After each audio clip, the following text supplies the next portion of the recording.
What if reality isn't just confusing, but fundamentally unknowable? Philosophy has always been the practice of pulling threads from a fabric no one remembers weaving. And yet, every once in a while, we stumble across a thread so strange, so paradoxical, it loops back into our mind like a snake devouring its own thought. This is not a video of answers. This is a meditation on the impossible. Over the next 3 hours, we'll explore 25 philosophical paradoxes that break logic, twist language, and unravel identity. Each one isn't just a concept, it's a crack in the foundation of what you think you know. These aren't classroom riddles or hypothetical word games. These are mental events, thought experiments that burn holes in your sense of self. Some of these paradoxes may haunt you. Others might feel like déjà vu from dreams you've never had. But if you allow them to speak to you, they might change how you see everything. Let us begin. Imagine trying to observe your own eye without a mirror, or trying to bite your own teeth. That's the feeling of this paradox. A mind that cannot think about itself without collapsing into contradiction. At first glance, it sounds poetic, but look deeper. This isn't a metaphor. It's a riddle at the core of consciousness. The mind is supposed to be the observer, the instrument of awareness. It peers into the world, into memory, into logic. But what happens when the mind turns inward and tries to understand itself? You quickly run into a loop. Because in that moment, the subject becomes the object. The observer becomes the observed. You are both the thinker and the thought, the perceiver and the perceived. That seems harmless until you try to describe it. Because in that instant, the mind is using itself to define itself. It becomes like a word trying to define itself without any context. Like a camera filming itself without a mirror, a recursive spiral with no ground to stand on. Philosophers have wrestled with this idea for centuries. Descartes believed that because he could think, he must exist. Cogito, ergo sum. But what if the very act of thinking doesn't reveal truth, it hides it? What if thought is not a path to self-awareness, but a hall of mirrors? Neuroscience doesn't offer much relief either. Scan the brain as it ponders itself, and you'll find electrical activity in complex networks. But no matter how deeply you dig, there's no central you in the machinery. There's no glowing orb of consciousness hiding behind the curtain. Just processes, loops, reactions. A cascade of responses acting like they're in charge, but no one's home. Eastern philosophy warned of this long before science caught up. In Zen, they say, the finger pointing at the moon is not the moon. The idea is that thought is a tool, not the truth. It can aim at understanding, but it can't be the understanding itself. Try to hold the mind in your hands, and it slips between your fingers. That's the paradox. To think about the mind is to use the very thing you're trying to measure. It's like trying to taste your own tongue. You are both the question and the answer, and so the act collapses. The more you try to grasp the mind, the more it dissolves into fog. And yet, here you are, listening, reflecting, feeling something shift in the background. That's where this paradox becomes dangerous, because it plants a seed, a suspicion that your thoughts aren't just tools, they're traps, that maybe what you call yourself is just a pattern pretending to be solid, a wave thinking it's the ocean. So what are you really? A story, a collection of memories pretending to have unity, a voice inside your head narrating a reality it doesn't control?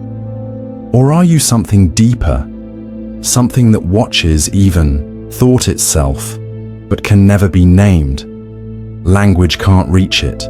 Thought can't pin it down. Every time you try, it slips away.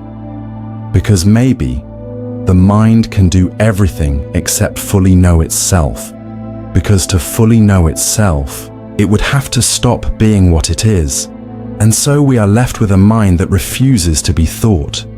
Not out of stubbornness, but out of structure. Not because it hides from you, but because it is you. And like an eye that can't see itself, it is forever looking, without ever fully being seen. What if the answer has always been there, just not where you were looking?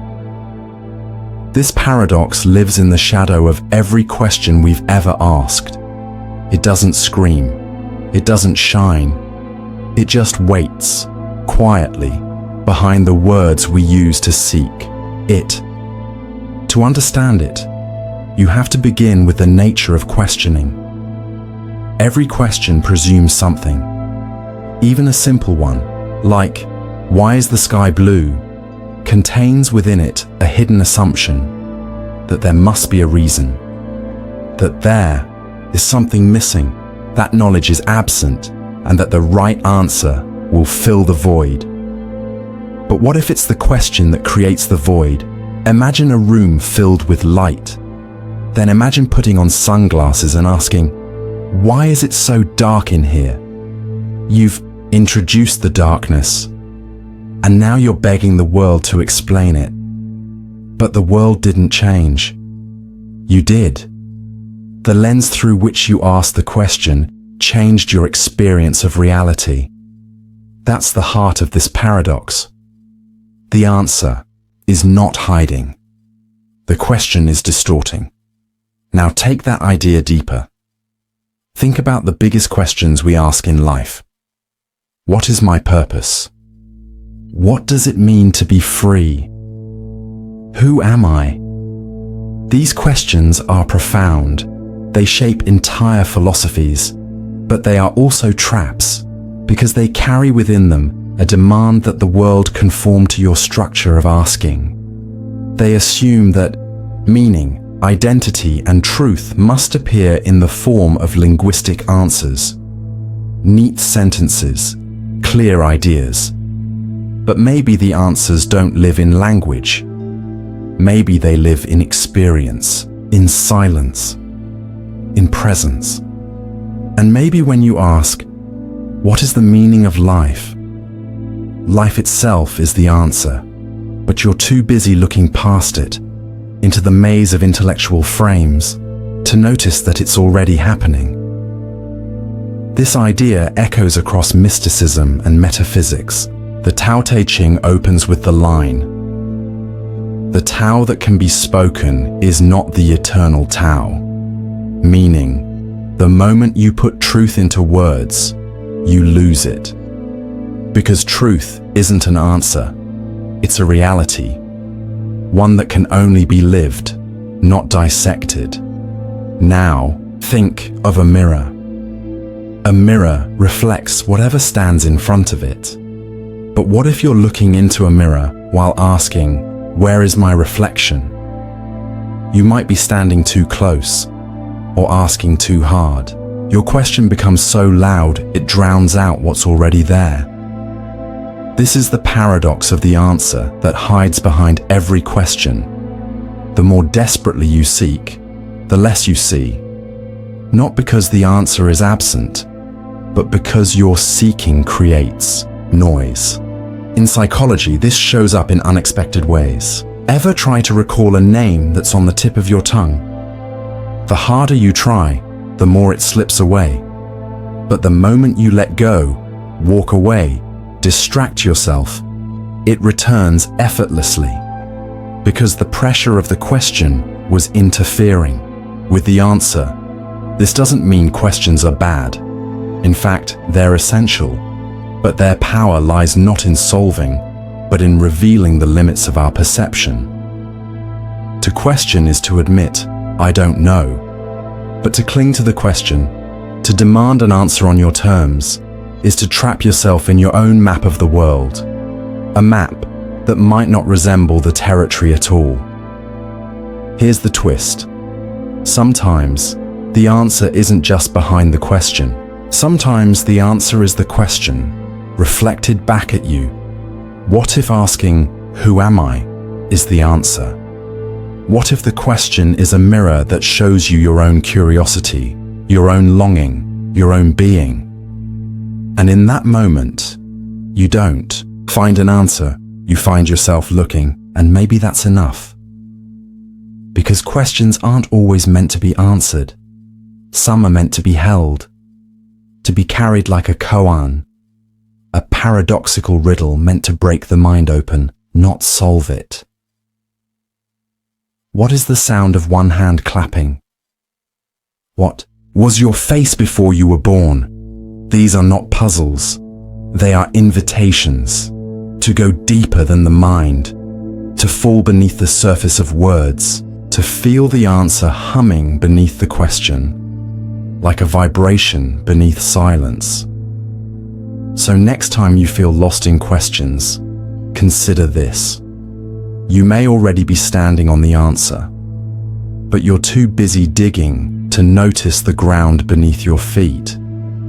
And that is the paradox. Silence is often mistaken for the absence of something, an empty space, a gap between sounds. But if you've ever truly listened, truly paid attention, you know that silence isn't hollow. It's not the absence of sound. It's the presence of something deeper.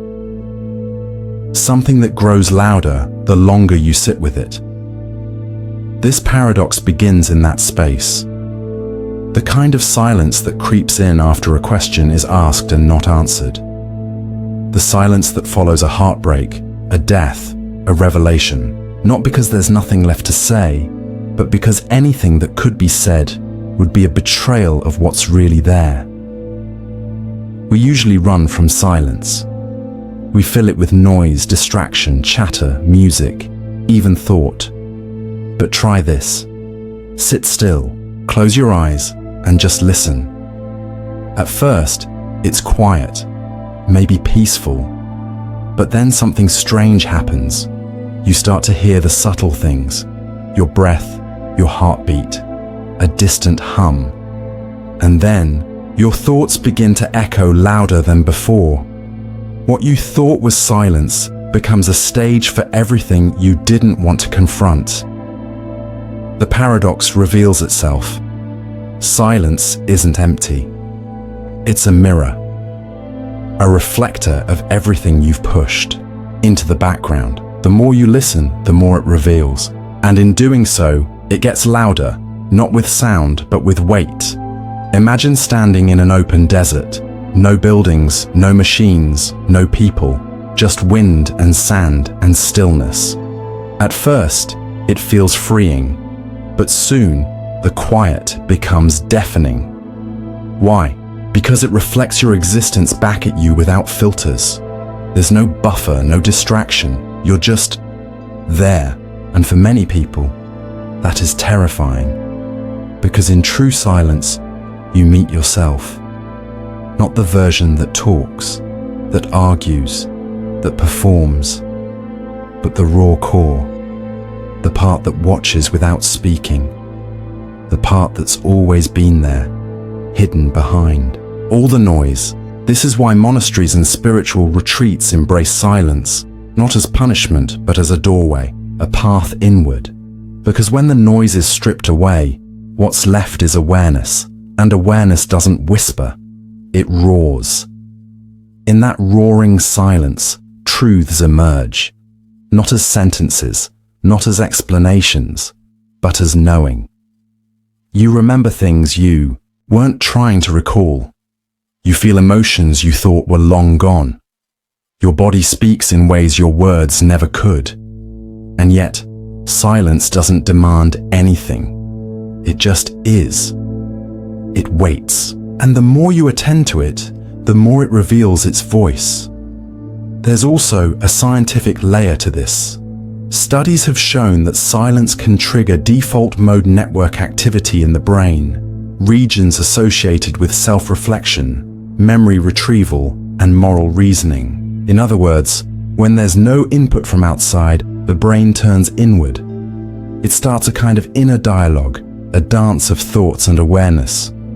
Silence, neurologically, is not inactivity, it's reorientation. That's why it can feel overwhelming. Not because nothing is happening, but because everything is. Now consider how we treat silence socially. In conversations, silence is awkward. We rush to fill it. We equate silence with failure, failure to connect, failure to understand. But often, the silence between two people is the most honest moment. It's where the truth lives, because it hasn't been shaped yet. It hasn't been twisted into something palatable or polite. This paradox shows up in art too. In music, silence is not just a pause, it's a note, a rest, a space that gives the surrounding sound meaning. Without silence, music would be noise. It's the contrast that creates beauty. In literature, the unsaid often carries more weight than dialogue. In painting, empty space can draw the eye more powerfully than detail. Silence, across all forms, is not absence, it's emphasis. But here's the danger. When you finally hear that silence, when it gets louder than any voice in the room, you can't unhear it. You start noticing how much of life is spent avoiding it. How much of your identity is built from noise, the opinions, the labels, the plans, the constant narrative. And once you've heard that deep silence, the one that thunders through your chest, you start questioning what's real. Are you the voice that speaks, or the awareness that listens? Are you the story, or the space it echoes in? In that moment, silence becomes more than soundlessness. It becomes presence, pure presence. And the louder it gets, the more it strips away, until all that's left is the raw fact of being. No words, no roles, no illusions, just this. And it's not quiet at all. It's everything. It's the entire universe, breathing in, waiting, not for you to speak, but for you to listen. Who is it that watches your thoughts? Right now, you're hearing this sentence inside your head, and there's a sense that you are listening. Not just the words, but the awareness behind them. The observer, the silent presence, the self. But what if that self doesn't exist? This is the paradox of the self that observed without existing. A haunting contradiction at the center of consciousness. It's the unsettling possibility that something is watching, but nothing is really there to watch. No entity, no fixed identity, just witnessing. Let's break it down. Most people assume that consciousness is like a theater. Thoughts, emotions, and perceptions play across the stage, and the self is seated somewhere in the audience, watching it all unfold. But when you try to find that audience, that observer, you run into a problem. You can find thoughts, feelings, memories, but not the thinker. No one is home. You look for the self, and it slips away. It's like chasing a ghost that disappears every time you shine a light on it. In philosophy, this is known as the problem of the subject. The self seems to be the center of all experience, and yet, when analyzed, it cannot be found as an object. You can identify your body, your memories, even your personality traits. But the awareness behind those things, it's invisible, untouchable, unlocatable, and still undeniably real. That's where the paradox lives, in that strange dissonance between being aware and not being a thing. Buddhist philosophy saw this centuries ago. The doctrine of anatta, or non-self, teaches that there is no enduring soul or permanent observer. The self is a bundle of processes, thoughts, sensations, desires, constantly changing, never fixed, like a river that flows but is never the same twice, or a flame that flickers with no solid core. Western thinkers have started catching up. David Hume, the Scottish philosopher, wrote that when he looked inward, he never found a self, only a bundle of impressions. No owner of the thoughts, just the thoughts themselves. This is where it gets truly unsettling, because you might feel like you are behind everything. You are the one thinking, choosing, remembering. But what if all of that is an illusion? What if the mind produces a sense of self the same way it produces the color red or the smell of rain, as a kind of sensory hallucination? Cognitive science backs this up. Neuroscientists have looked for a self-center in the brain, a place where the observer might live, but no such location exists. Instead, they've found distributed processes, networks of activity that simulate the feeling of a unified self, but never deliver a singular you. So why does it feel like there's someone in there? Because it has to. Your brain evolved to tell a story, a cohesive narrative that says, I am me. This illusion is useful. It helps you make decisions, form relationships, remember who you are. But it's still a story, and when you strip the story away, what's left? Not a person, just presence, just awareness. And here's where the paradox folds in on itself. That awareness still observes everything. It witnesses thought, time, space, emotion. It reflects on itself. It knows that it knows, but it has no shape, no past, no center. It observes without existing. And yet, it might be the only real thing. All your thoughts are passing. All your memories fade. Your body will age and change. But awareness, the capacity to know, remains. It doesn't belong to anyone. It just is. Always now. Always present. You can't hold it. You can't describe it. You can't even think about it without becoming it, because you are it. But you're also not it. You're the one who thought you were it. And that's the mind trap. You can't become what you already are, and you can't observe what has no boundaries. Awareness cannot see itself the way a knife cannot cut itself or a fire cannot burn itself. And yet it's happening, right now. You are hearing these words. But there is no you in the traditional sense. Just a field of knowing, a mirror with nothing in it. A watcher that never needed to be real to be true. And so, we arrive at the contradiction. The self is the most intimate thing you know, and the most impossible thing to find.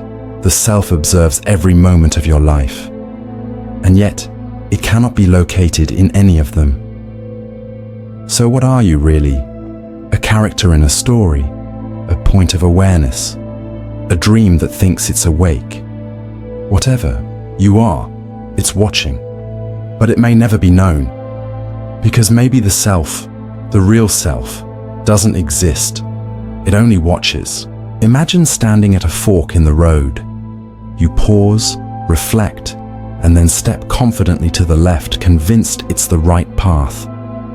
And somehow, the path begins to shape itself around your decision.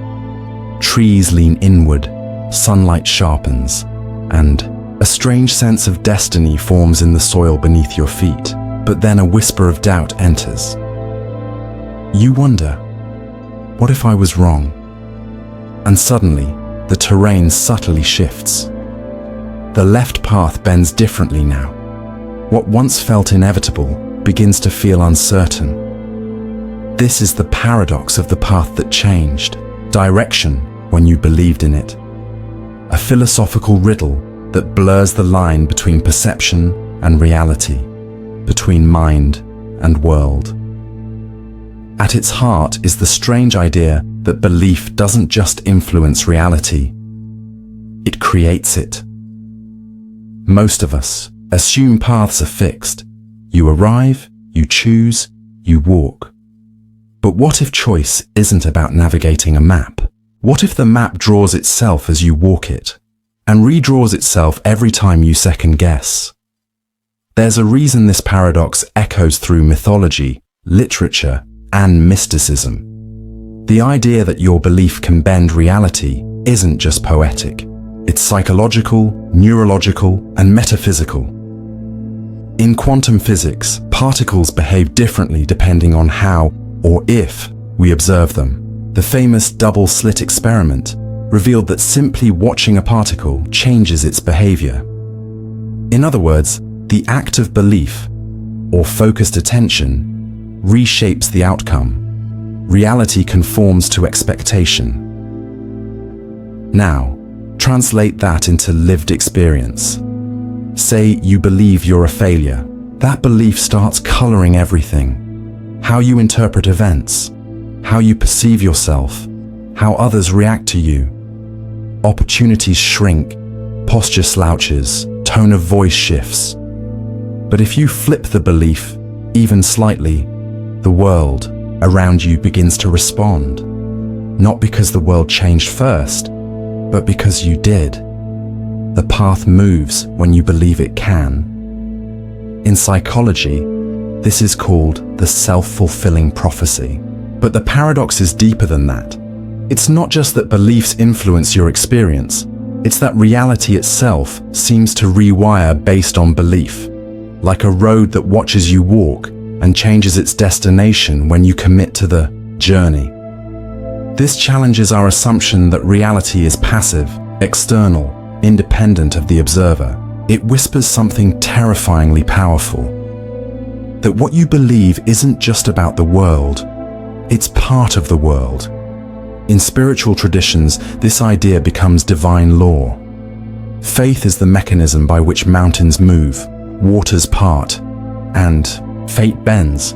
But remove the theology, and the structure remains. Belief precedes transformation. Yet here's the trap. If belief shapes the path, then doubt reshapes it too. And the moment you question your belief, the path begins to waver. Every choice becomes slippery.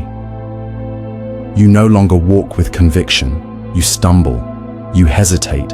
You split into multiple selves, each pulling in different directions. And now the paradox unfolds in full. To move forward, you must believe in the path. But once you believe, the path changes. So what are you walking on? Is it real, or just a reflection of your inner world projected outward? This paradox forces you to confront the circular relationship between faith and fact, between inner conviction and outer confirmation. Did the path exist before you chose it? Or did your belief carve it into being? This doesn't just apply to philosophy. It infects relationships, careers, identity. Consider love.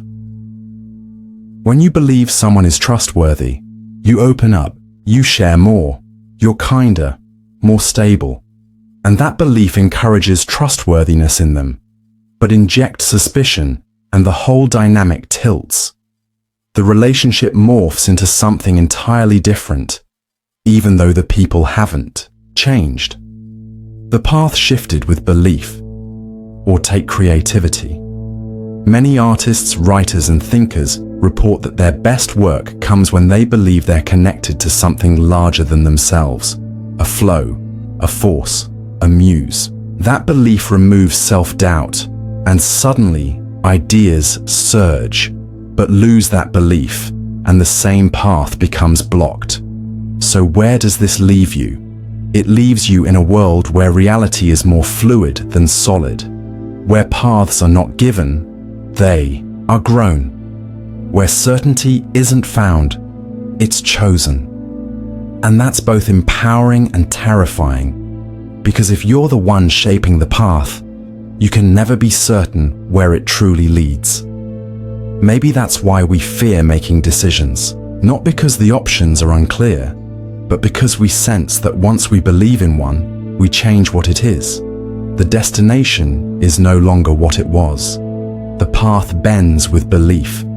So step carefully, not because the world is fixed, but because it's listening, responding, watching how you walk, and just maybe changing with every thought you take. Language is supposed to be our bridge to meaning, the tool we use to understand each other, to shape reality, to give order to the chaos of thought. We speak, we write, we name. In doing so, we believe we are clarifying the world. But what if language, at its deepest level, is not a tool of clarity, but a machine of distortion? What if the more we try to explain, the further we drift from truth? This is the paradox of language that translated itself into nothing. It begins with a quiet horror, the realization that words are not reality. They are only approximations of it. You can say tree, but the word is not the tree. You can write love, but the feeling itself is beyond letters. Each word is a symbol, a code, a replacement.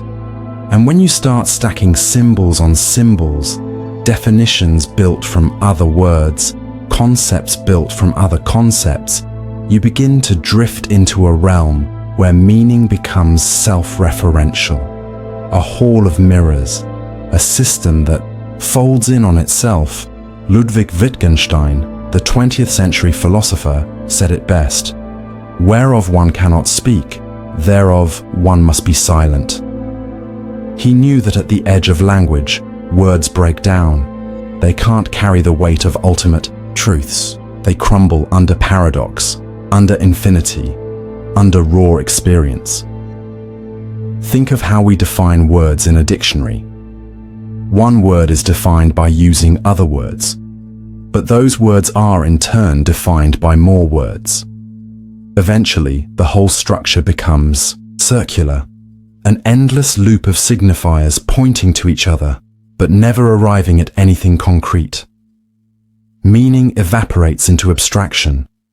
Language, in this view, doesn't connect us to truth. It delays it, deflects it, creates a maze between us and the world. This becomes especially clear when you try to describe certain things, like consciousness or death or the divine. No matter how precise your language, something always slips through, like trying to catch water with a net. The more you grasp, the less you hold. The paradox intensifies when language tries to talk about itself. What is the definition of definition? What is the meaning of meaning? The system collapses into recursion, words translating other words until they translate themselves into nothing. And yet, here we are, using language to explore this very failure. That's the catch. We are creatures of language. We think in it, dream in it, argue, cry, laugh through it. We're trapped in a system that can't fully represent what it's trying to represent. A map that doesn't match the territory, but is all we've ever known. In Zen traditions, this limitation is exposed deliberately. Zen koans, like "What is the sound of one hand clapping?" are meant to crash the logical mind. They're linguistic puzzles designed to reveal the limits of language. Not to be solved, but to be experienced. Because some things can't be explained. They must be lived. Imagine trying to explain a sunrise to someone who has never seen light, or trying to describe music to someone born deaf. Language can gesture, it can hint, but it cannot transfer the fullness of experience. It translates into absence. This paradox also lives in science and mathematics. Gödel's incompleteness theorems proved that in any formal language system complex enough to express arithmetic, there will be truths that cannot be proven within that system.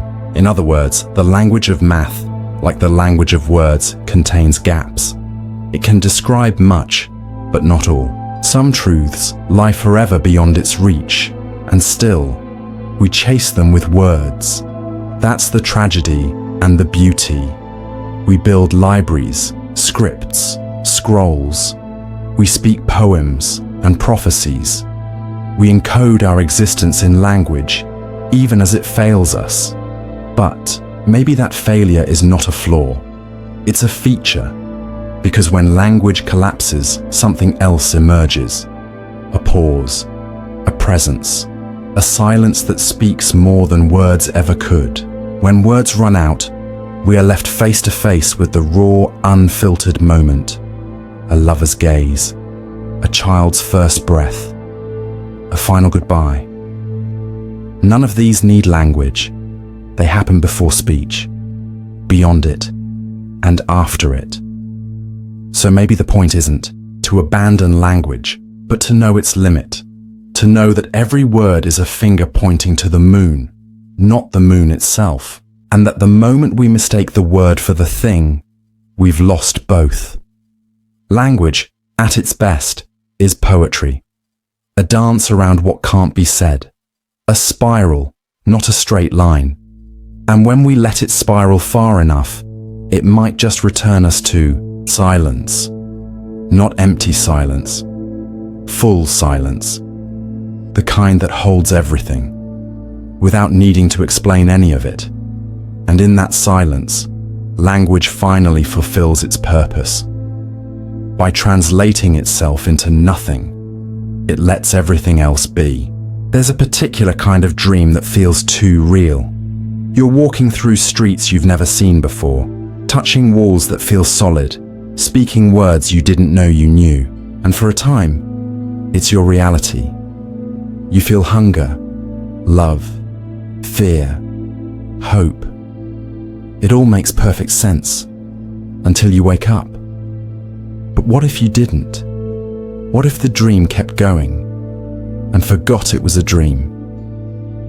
This is the paradox of the dream that forgot it was sleeping, a loop of awareness caught inside itself, a story that believes it is the storyteller, a reality that has no idea it was once imagined. On the surface, it's just an eerie thought experiment, but dig deeper, and it begins to unravel the foundation of how you know anything at all. Because if a dream can feel real while you're in it, and only reveal its fiction upon waking, then what makes you so certain this moment, this breath, this now, isn't also a dream? Philosophers have toyed with this for centuries. Descartes asked, "How can I know I'm not dreaming?" And while he settled on, "I think, therefore I am," others weren't so sure. Because thought doesn't guarantee reality. It only proves experience. Experience can happen in dreams, and dreams can forget. Lucid dreamers report moments of clarity within sleep. Moments where they realize the dream is not real, and they become conscious participants. But what's more common is the opposite. A total immersion in the illusion. The dream feels true, the fear feels sharp, the love feels deep. Only in hindsight do we call it fake. Now imagine a dream so long, so layered, that it builds its own rules, history, physics, time. Imagine it forgets the act of falling asleep in the first place. The dreamer becomes the character. The character lives a life, and the memory of anything else is wiped clean. That's what this paradox is asking. What if you're not awake? What if this, your waking life, is just a deeper level of dreaming? One where the forgetting was perfect. One where the illusion is total. In Hindu philosophy, this is not hypothetical. It's doctrine. The concept of Maya describes the entire world as a divine illusion. Not unreal, but not ultimately real either. Just like a dream feels real while it's happening but fades upon awakening, so too is life believed to be a temporary layer, true within its system, but false from a higher perspective. The question then becomes, is there a way to wake up? And what would you be waking up into? Science can't fully answer this. Neuroscience has mapped dream states, observed REM cycles, even pinpointed when dreams become lucid. But none of that explains consciousness itself. None of it explains how or why awareness exists, or how it might fool itself so completely. In dreams, the mind creates entire worlds instantly, places you've never seen, people you've never met, scenarios with their own inner logic. It does all this without conscious planning. It just happens. Now ask yourself, how different is that from waking thought? You walk through life assuming the world exists, out there, independent of you. But every color you see, every sound you hear is filtered through your nervous system. Your brain creates your experience of the world, and just like in a dream, you assume it's objective because you've forgotten that you are dreaming. This is the haunting beauty of the paradox. It doesn't say you're dreaming, it says you forgot, which means you might remember, you might notice something off, a strange synchronicity, a glitch in the pattern, a moment that feels too perfect or too impossible. These are dream signs, not proof, but hints, clues that what you're experiencing might not be what it seems. And if you begin to remember, even slightly, it doesn't mean you'll wake up, but it might change how you live within the dream. You may begin to treat your experiences with more softness, more curiosity. You may begin to doubt the rigidity of your beliefs. You may take yourself a little less seriously and take mystery a little more.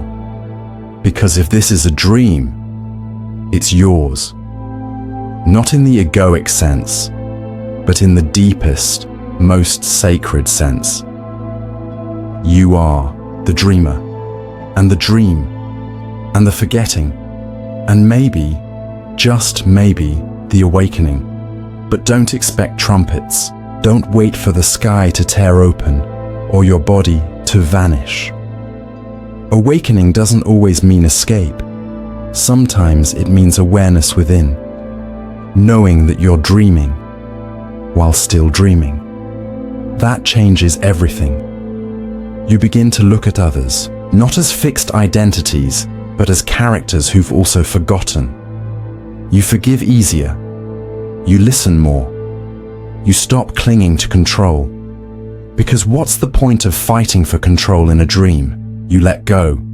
And in that letting go, something stirs. A deeper memory. A deeper stillness. The dream breathes through you. And though you may not fully wake, you stop being completely asleep. That in itself is a kind of freedom. And it all began with one question. What if this is the dream that forgot it was sleeping? Picture an ancient artifact sealed inside a glass case. It sits untouched in a museum, drawing no special attention. You glance at it as you pass, then move on, barely registering its presence. But the moment you stop to truly observe it, study it, analyze it, something strange happens. The object feels different, unstable, almost as if it's becoming less itself the more you focus on it. Now imagine that it only exists when you're not looking at it.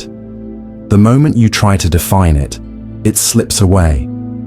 The more attention you give it, the less real it becomes. This is the paradox of the object that only existed when ignored. It's a direct challenge to one of our deepest assumptions, that to see something is to know it, and that observation confirms existence. But what if observation doesn't stabilize reality? It collapses it. The paradox mirrors quantum physics in a haunting way. The famous observer effect tells us that particles behave differently when observed. A photon, for instance, acts like a wave when left alone, but as soon as we measure it, it snaps into a particle. Observation forces it to choose a state, but there's something even stranger. In certain experiments, even the potential for observation alters reality.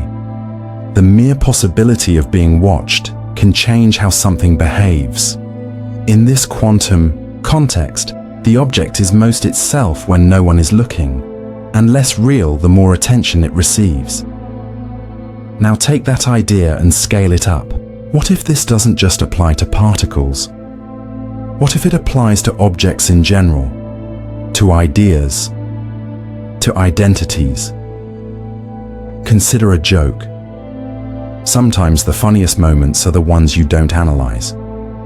You laugh in the instant, but if someone asks you to explain why it's funny, the humor dissolves.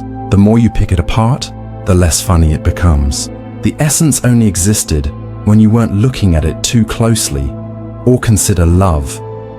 You might deeply love someone, but the moment you try to dissect why, listing reasons, justifications, logical frameworks, you feel it slipping through your fingers. The warmth becomes distant. The explanation doesn't carry the weight of the feeling. The love was truest when it wasn't being scrutinized. The paradox stretches even further. Think about your own identity. You wake up, move through your day, interact with the world, without overthinking who you are. But if you stop and stare directly into the question, who am I? If you stare too long, it becomes slippery.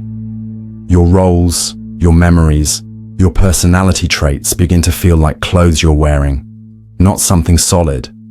The self becomes a fog.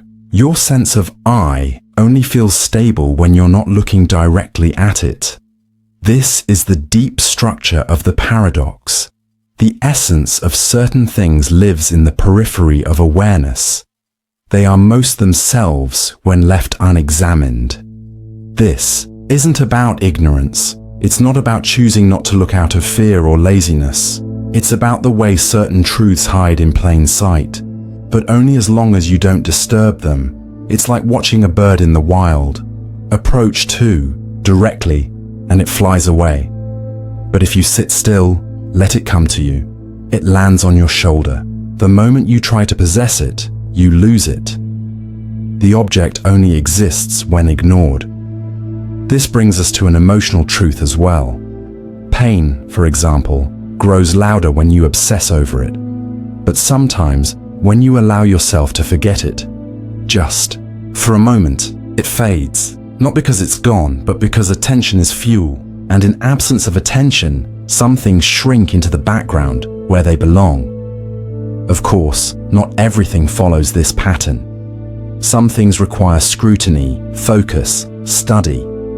But the paradox reminds us, not all truth blooms under a microscope. Some truths wilt under direct gaze. They must be approached sideways, intuited, lived. Art is like this. Music is like this. Faith is like this. They resist dissection. They exist in full color when you experience them, but grayscale when analyzed. And so, we return to the paradox. What kind of reality are we living in if certain parts of it hide from attention?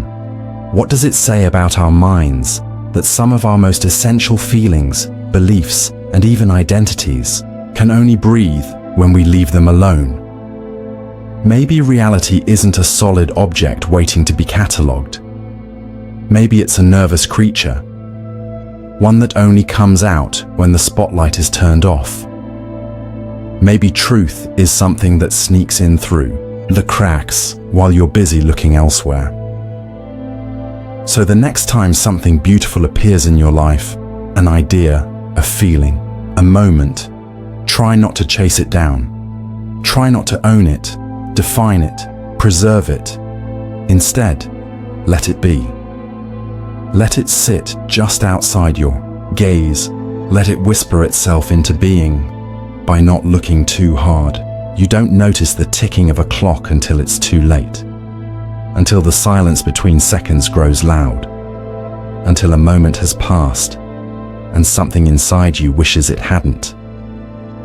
Only then does time become real, not as a moving thing, but as a missing one. This is the paradox of the clock that ticked only in regret. It suggests that time is not constant, that it doesn't flow like a river. Instead, it awakens only in the aftermath, only once we've turned our back on a moment and felt its absence echo.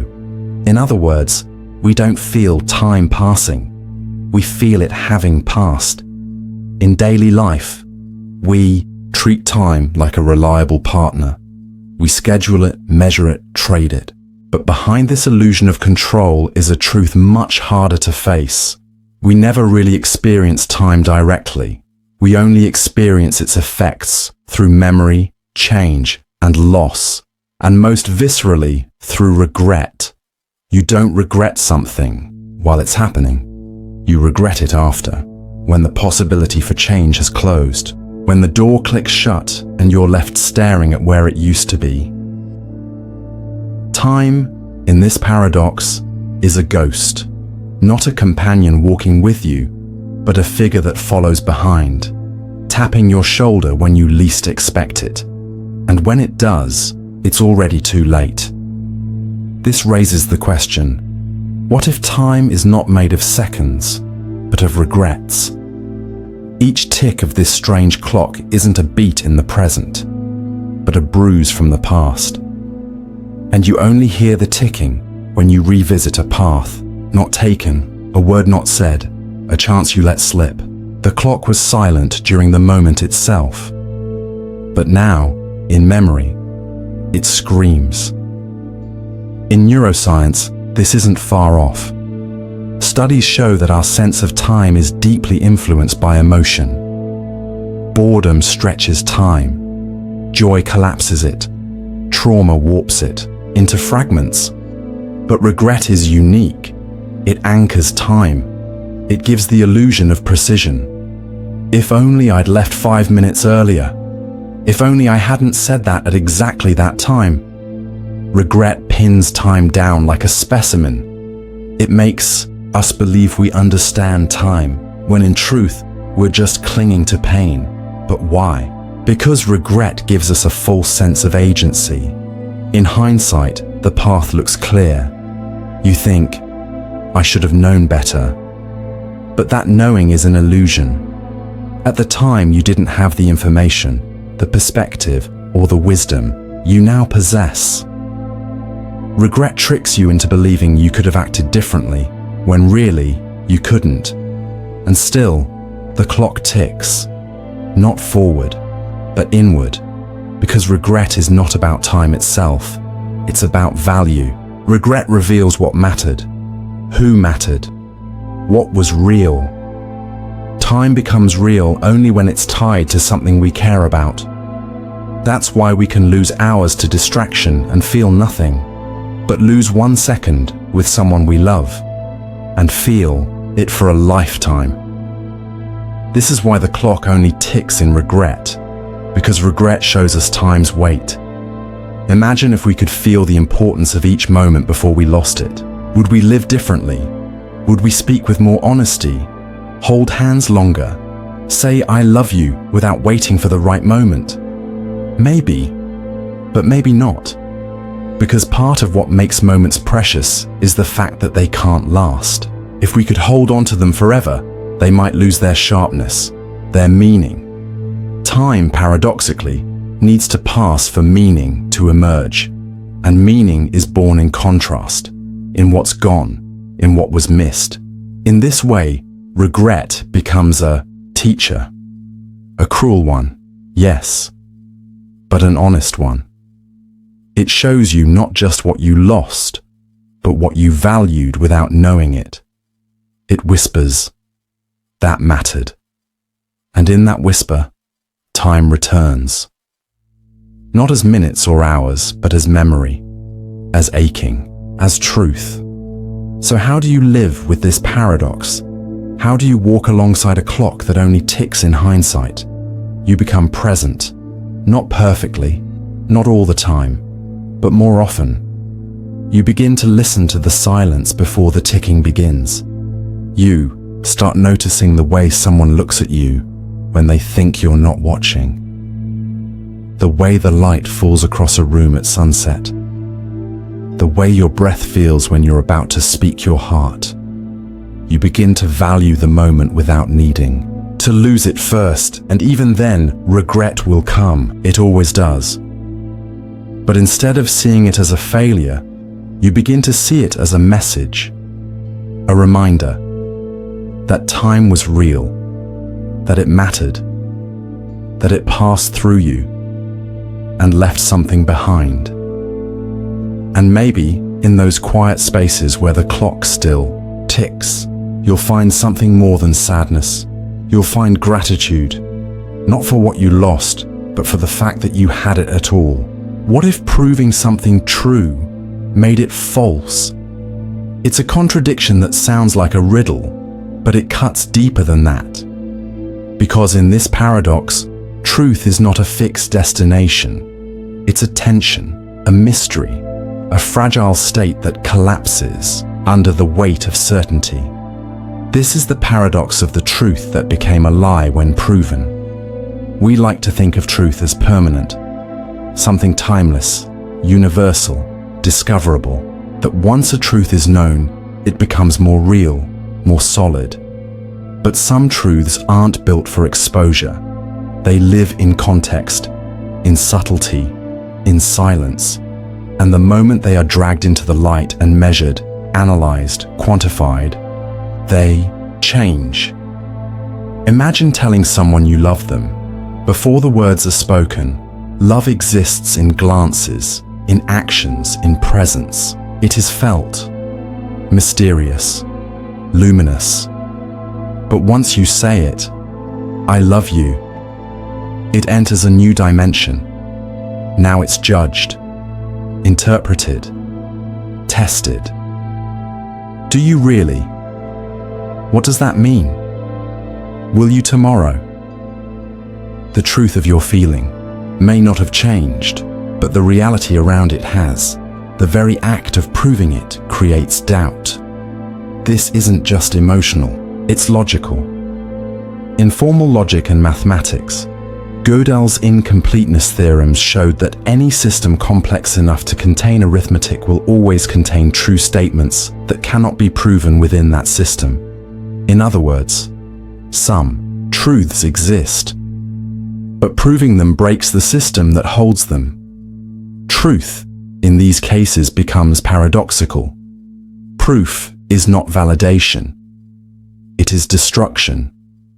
Consider the artist. When a painter explains the meaning behind their work, part of its magic disappears. What was once an open space for personal interpretation becomes a closed statement. What was true for many becomes narrow, finite, and something is lost. Or think of sacred rituals. For centuries, certain spiritual practices held power because of their mystery. Their meaning was in the doing, the believing, the not knowing. But modernity demanded answers. Why does it work? What's the scientific mechanism? And when those answers didn't satisfy, the ritual was dismissed as false, even though its truth was never meant to be measured. Sometimes, truth dies the moment you try to explain it. It transforms. It hardens. It becomes a claim instead of a presence. Even in storytelling, this paradox lives. A character's motivations, a plot's deeper message. When left unspoken, they shimmer with possibility. But the moment they are over-explained, the spell breaks. The truth becomes something else, a lesson, a point, a lecture. So what is this paradox really telling us? That proof can distort, that some truths are alive only in mystery. This may feel threatening at first.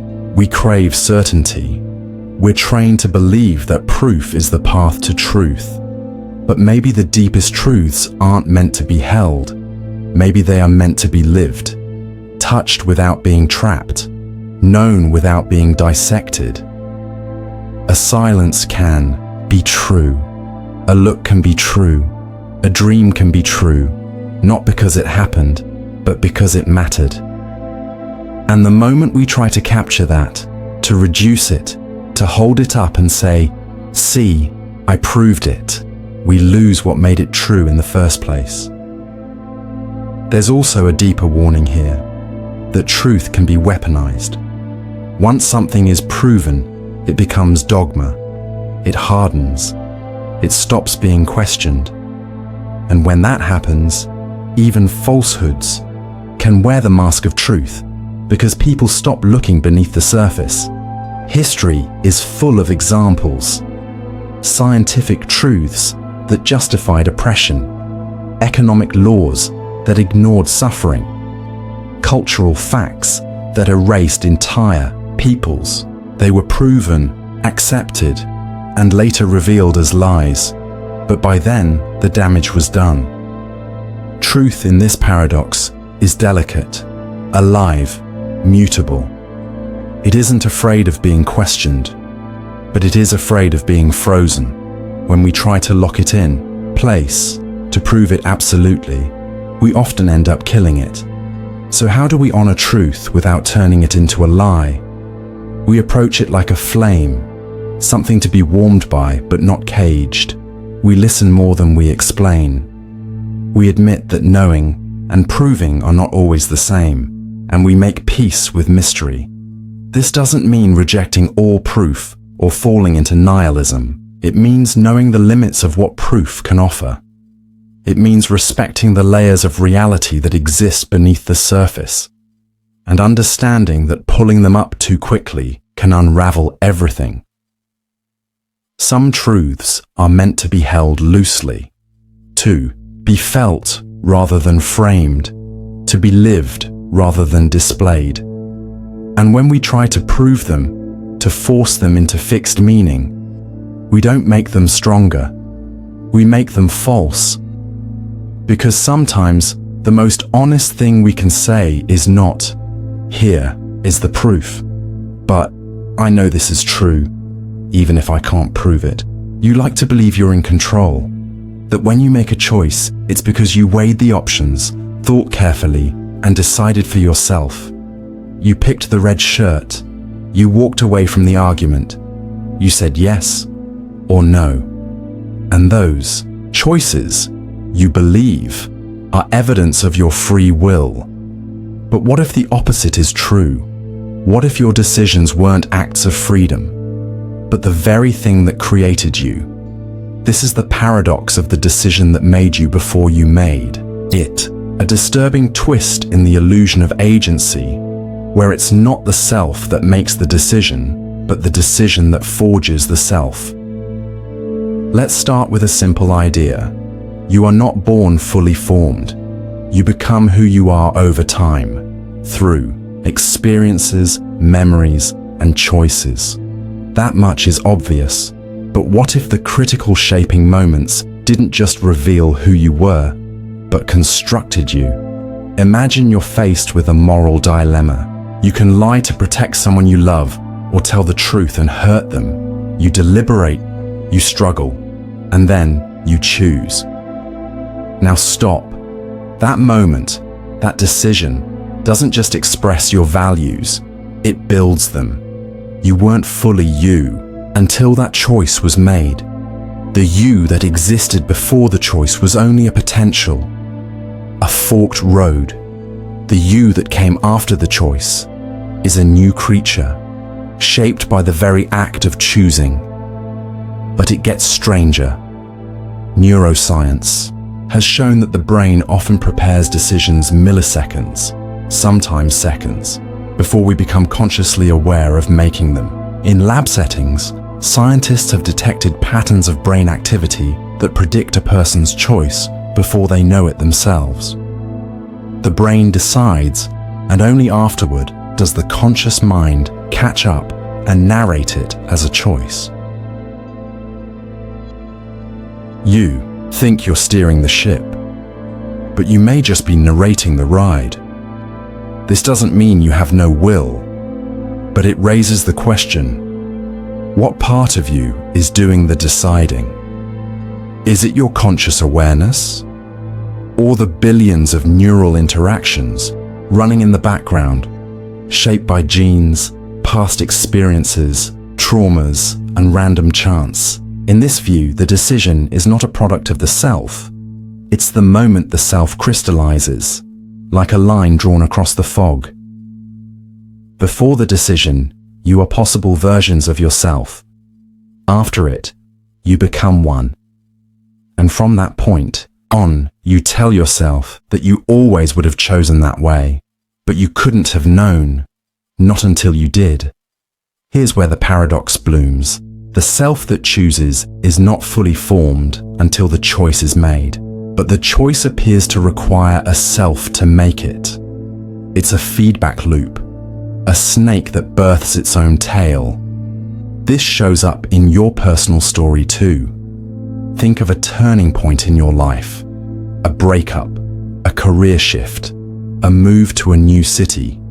Who were you before that decision? Can you even recognize that version of yourself? And yet, at the time, that you made the choice, a choice that would create the new you. You became who you are because of that moment. And yet, you think it was you who made the moment. But which came first? This also ties into something deeper: identity. We like to believe we have a fixed self, a core me that stays the same across time. But if each major decision reshapes you, then your identity is not stable. It is sculpted in real time by the choices you think you're making freely, but which are in turn shaping the very self that made them. It's like a character in a story who writes the next page of their book, only to discover that what they wrote has rewritten them. So what does this mean for free will? Maybe freedom doesn't lie in being untouched by causality. Maybe it lies in how we respond to what arises. In the moment we step into possibility, knowing full well that we are both the architect and the architecture, the one who builds and the one being built. Maybe your freedom isn't in choosing outside of influence, but in becoming aware of the influences and stepping through them anyway. And what about responsibility? If decisions create the self, then every moment of choice is sacred. It is not just a fork in the road, it's a creation myth, a birth, a moment where the universe becomes more you than it was a second ago. So pause. The next time you stand before a decision, even a small one, notice the gravity. This is not just about outcomes. It's about identity, about becoming. You are stepping into a version of yourself that only exists if you say yes or no. And afterward, you'll look back and say, that was me. But really, it wasn't. Not yet. It became you, because the decision made you before you ever made it. A mirror is supposed to tell the truth. You look into it, and it shows you what's there, your face, your body, the room behind you. It doesn't lie. It doesn't interpret. It simply reflects. But what if the mirror didn't reflect what's real, but what you expected to see? What if it didn't show you the truth, but your own illusion, your assumptions, your biases, your self-image? What if the mirror reflected something that wasn't actually there? This is the paradox of the mirror that reflected what wasn't there. On the surface, it sounds impossible. Mirrors are objective, right? They bounce light back, nothing more. But go deeper, and you'll realize that what you see in a mirror isn't purely physical. It's psychological, interpretive, symbolic. Have you ever looked in a mirror and not recognized yourself? Maybe after a sleepless night, or in the throes of grief, or when you're lost in thought. You glance up, and for a second, your own reflection feels like a stranger's. The eyes looking back aren't quite you. The face seems off, not because it changed, but because you changed. That's when you start to realize mirrors don't just reflect faces, they reflect identity. And identity isn't stable. It shifts. It bends under pressure. It cracks under memory. In that moment, the mirror becomes a portal to something deeper than appearance. It shows not what is, but what you believe is. This phenomenon goes beyond personal experience. In psychology, there's something called the mirror test, used to determine self-recognition in animals. A mark is placed on the animal's body, and it's given access to a mirror. If the animal notices the mark and tries to investigate or remove it, it's assumed to possess a level of self-awareness. But even this test rests on assumptions, that seeing is knowing, and that reflection equals understanding. But what if a being is aware of itself in ways that don't involve vision? What if the mirror isn't the only, or even the best, way to perceive truth? Take that question to the human level. We don't just look into physical mirrors, we look into social ones. Other people become reflections. Their reactions, their feedback, their approval or disapproval, all become tools by which we define ourselves. We shape our sense of worth based on what we believe others see when they look at us. But here's the twist. What we see in those reflections is often not what's actually there, but what we fear or hope is there. You might see judgment in a glance that was never meant that way. You might see admiration where none exists. The mirror reflects what you bring to it. Your insecurities, your dreams, your shame, your pride. This is why people with body dysmorphia, for example, can look into a mirror and see something completely different than what others see. Their reflection is not false in the literal sense, but it's not real either. It's shaped by mental filters, and in that case, the mirror is reflecting something that isn't physically there, but feels overwhelmingly true. Social media acts as a modern mirror, one that distorts even more. You post an image, a thought, a moment, and wait to see how others react. Their engagement becomes your reflection, but it's delayed, curated, algorithmically filtered. The mirror isn't just reflecting you, it's feeding you back an altered version of yourself, one that may never have existed. This paradox gets even deeper when you apply it to self-perception. Try sitting in silence. Close your eyes. Ask yourself, who am I?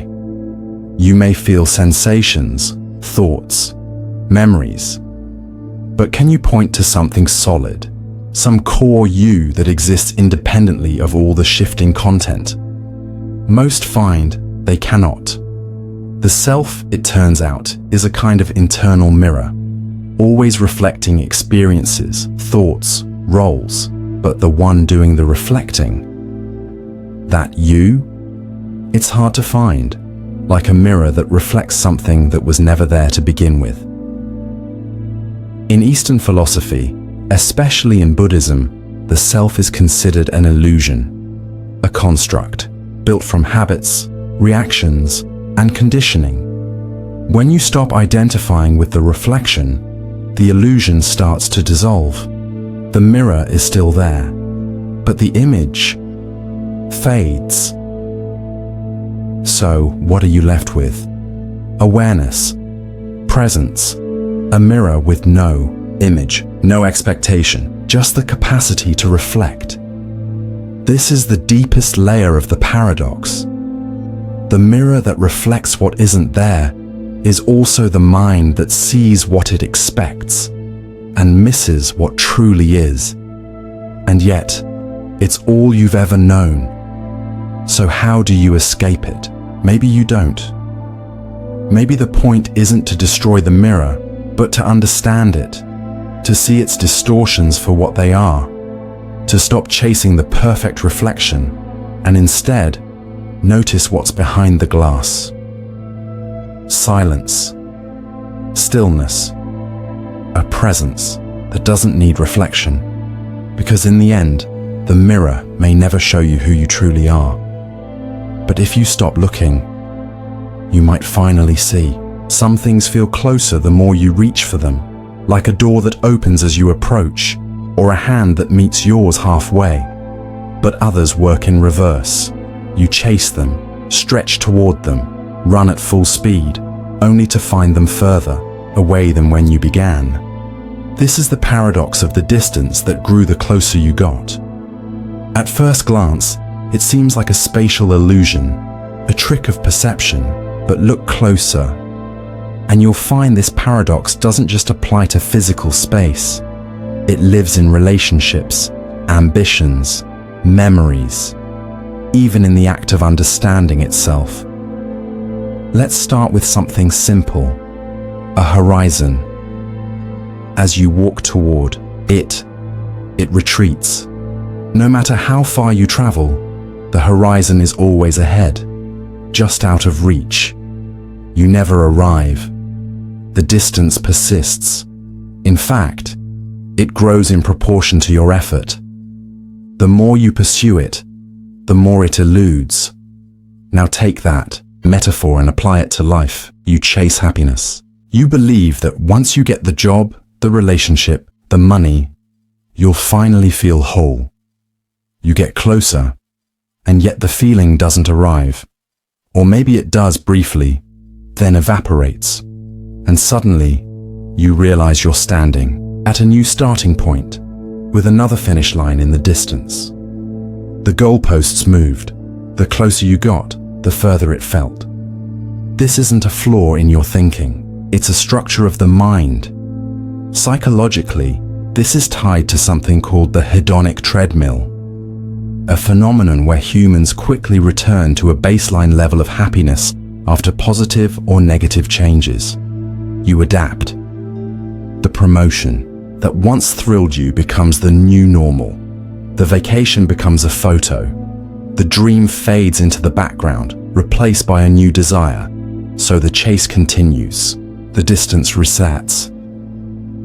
In relationships, this paradox shows up in painful ways. You may long for closeness with someone, emotionally, spiritually, physically.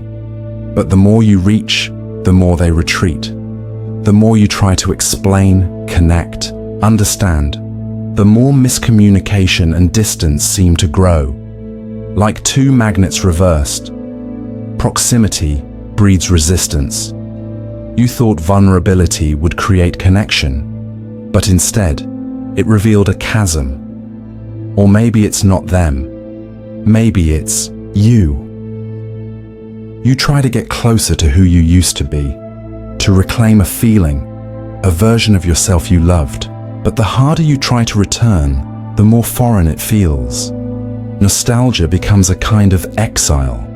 The place you're longing for only exists in memory, and the act of returning changes the very thing you seek. Like a wave that collapses when touched. The paradox deepens, because this isn't just about disappointment. It's about the structure of pursuit itself. The act of chasing implies separation. It reinforces the gap. You define yourself in relation to the distance, and in doing so, you extend it. Think about understanding a difficult truth. You read, study, analyze, trying to get closer to clarity. But sometimes, the more you think about something, the more you try to dissect it, the more confused you become. Understanding slips further away, not because you're ignorant, but because the very effort to grasp it creates noise. This shows up in spirituality too.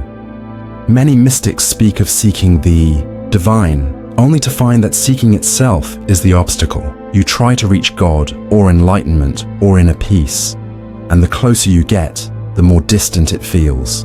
Because true presence doesn't live in the chase, it lives in the stopping.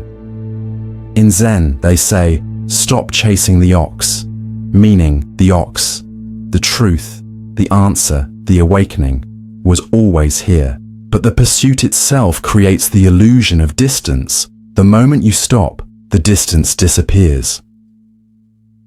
So what does this paradox teach us? It teaches us that some things cannot be chased. They must be allowed, surrendered to, witnessed rather than pursued.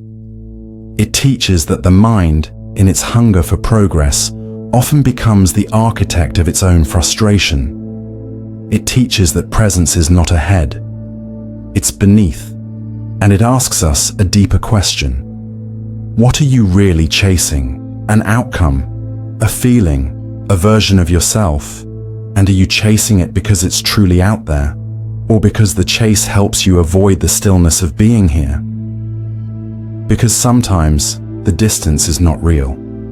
It's a reflection, a mirage conjured by motion. And when you stop, not give up, but truly stop, you might discover that what you were reaching for was already within, not far, not ahead, but quietly waiting for you to stop running. Memory is supposed to be a backward-facing function. It recalls, it reflects, it pieces together fragments of the past and holds them like a mirror, showing you where you've been.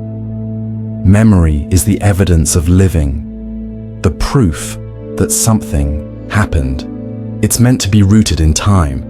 But what if memory could do something else? What if memory could reach forward, not by accident, but by structure? This is the paradox of the memory that predicted the future. It begins with something we've all experienced: déjà vu. That eerie feeling that you've been here before, said this before, lived this moment already. But you know, logically, that you haven't. It's not a repeat. And yet the sensation clings, not just of familiarity, but of remembering the future. Science explains déjà vu as a misfiring of neurons, a moment mistakenly processed as a memory because of a temporal glitch in the brain.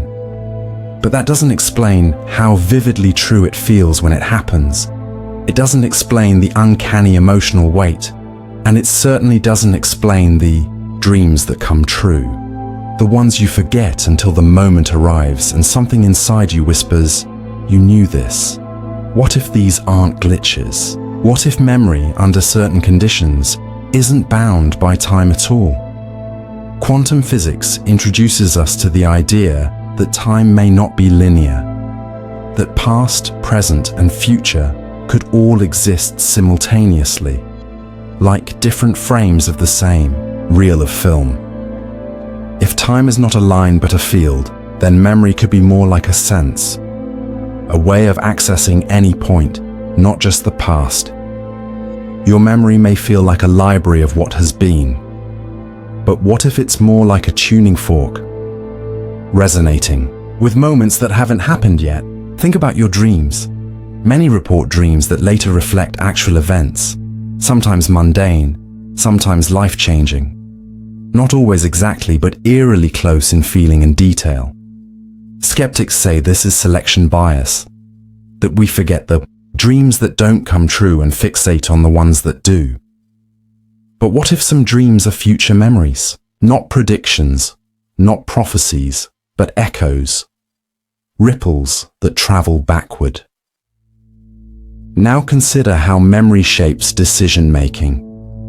When you recall something painful, you avoid repeating it. When you remember joy, you seek to recreate it. In that way, memory creates the future. It guides you toward or away from potential outcomes. Your future self is constructed from how you interpret your past. But what if it also works the other way? What if your future is already casting shadows backward, and memory is the mechanism by which it leaves clues? You may have met someone and instantly felt you knew them. Not in a romantic or mystical sense, but with a jolt of familiarity you couldn't explain. You told yourself it must be from a dream, or a strange resemblance to someone else. But what if it's a memory from the future? A future where this person plays a role and your present self is echoing with the first note of what's to come. This sounds impossible until you realize how many parts of your mind already work in non-linear ways. The subconscious processes information before you're aware of it. Your intuition leaps to conclusions before logic catches up. Even your vision has a delay, and your brain predicts what you're about to see in order to create seamless perception. The mind is already bending time, so maybe memory is too. And here's where the paradox hits full force. If memory can predict the future, then the future is influencing the past, which means the past isn't fixed, and the future isn't waiting. They're both in motion, shaping each other. You remember what hasn't happened yet, and what you remember becomes more likely to happen. It's a feedback loop, a closed circuit. The memory and the moment entangle, and time folds in on itself. But this paradox isn't just a metaphysical curiosity. It has emotional implications too, because sometimes we feel haunted by futures that haven't arrived. We grieve things that haven't been lost yet. We long for moments we haven't lived. We carry nostalgia for places we've never been. And maybe, just maybe, that's memory reaching forward. Maybe that's your soul recalling something it hasn't met yet, but will. So what do you do with this? You begin to treat memory with reverence, not just as a vault of the past, but as a compass. You listen more closely to your intuitive pull toward people, places, ideas. You ask, is this familiar because it once was? Or because it's about to be?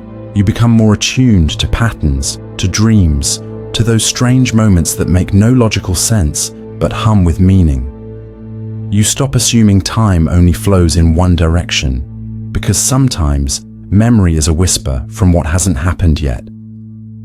And when you listen to it, really listen, you might begin to feel a future unfolding in real time, one you already know, but haven't lived yet. Light reveals, it clarifies, exposes, makes things visible. In every story we've ever told, mythological, scientific, or personal, light is the symbol of truth, knowledge, and presence. And wherever light goes, shadows follow. That's the price of illumination, the casting of a contrast. A reminder that every brightness defines its own darkness. But what if there was a light that cast no shadows? This is the paradox of light that revealed everything, except the fact that it was shining, a light that made everything visible, but left nothing in contrast. A truth so complete, so all-consuming, that it erased even the awareness of falsehood. It sounds beautiful, and it is, but it's also terrifying. Because without shadows, how do you know there's light at all? To make sense of this paradox, we have to understand the nature of perception. We rely on contrast to define meaning. We know heat by the memory of cold. We understand joy only because we've felt sorrow. And we recognize light, not by its presence alone, but by the way it pushes back darkness. In a world with no shadows, where everything is perfectly lit, nothing stands out, nothing is hidden, but nothing is defined either. There's no edge, no texture, no boundary, no mystery. The light shows you everything, and in doing so, erases all sense of what you're seeing. In philosophy, this touches the edge of what's called epistemic saturation, the idea that certain forms of truth are so overwhelming that they cannot be processed. They don't illuminate, they blind. You see everything, and so you see nothing at all. It's like staring into the sun. You're looking directly at the source of all visibility, and yet it overwhelms your vision. The source of seeing renders you unable to see. This paradox also exists in psychology. We believe self-awareness is a kind of inner light, the act of seeing oneself clearly. But too much self-awareness can create paralysis, hyperconsciousness. Instead of freeing you, it traps you in constant observation. You become so aware of your thoughts, actions, and motives that spontaneity dies. You become a performance for yourself, unable to move freely under your own spotlight. The light becomes a prison. Now take this further into metaphysics. Some spiritual traditions speak of a state of divine enlightenment, pure awareness beyond duality, a state where the distinction between subject and object dissolves. No you observing the world, just presence, being, unity. In such a state, there are no shadows, no judgments, no opposites, no separation, but also no contrast. No self. To experience the self. Just infinite, radiant now. It's the ultimate light, and it casts no shadow. But can that kind of light be understood, lived? Maybe only in glimpses, in moments of awe or surrender, when the mind stops naming, judging, splitting. When you stand in front of a sunset, or hold a newborn, or fall in love so deeply that you forget yourself. Those are moments without shadow. Moments where everything is so full that there's nothing left to add or to doubt. But here's where the paradox turns. Because the moment you notice those moments, they vanish. Awareness returns. The self wakes up. You name the experience. You try to hold it, define it, and instantly, the shadow creeps back in. To witness the light that casts no shadows is to lose the one who's watching. It's not that the light hides anything, it's that you can't remain you and still be in it. So, what does this mean for us? That perhaps we need shadows, not as flaws, but as boundaries, as context. Shadows give shape to light. They give it meaning. Without them, truth becomes so total that it dissolves into nothingness. A life of only light would be blinding, but a life of only shadow would be suffocating. It is the dance between the two, the flicker of contrast, that creates the space for wonder. This paradox also carries a warning. In our pursuit of clarity, certainty, total truth, we may chase a light that leaves us with no place to stand. We may try to eliminate all mystery, all contradiction, all ambiguity, and in doing so, we erase what makes experience rich. Because sometimes, it's the shadow that tells the story, the hesitation in a voice, the silence between words. The parts of ourselves we don't fully understand. They don't exist despite the light. They exist because of it. So let the light shine, but let it cast its shadows. Let truth reveal, but not erase. Let presence illuminate, but not consume. Because a world of pure light, with no dark corners, no hidden meanings, no mysteries left untouched, might not be heaven. It might be void. And in that void, you wouldn't be blinded by lies. You'd be blinded by everything else. You felt it before. That sudden rush of sadness for no clear reason. The inexplicable surge of joy when nothing particularly good has happened. The anxiety that shows up uninvited. One moment, you're fine.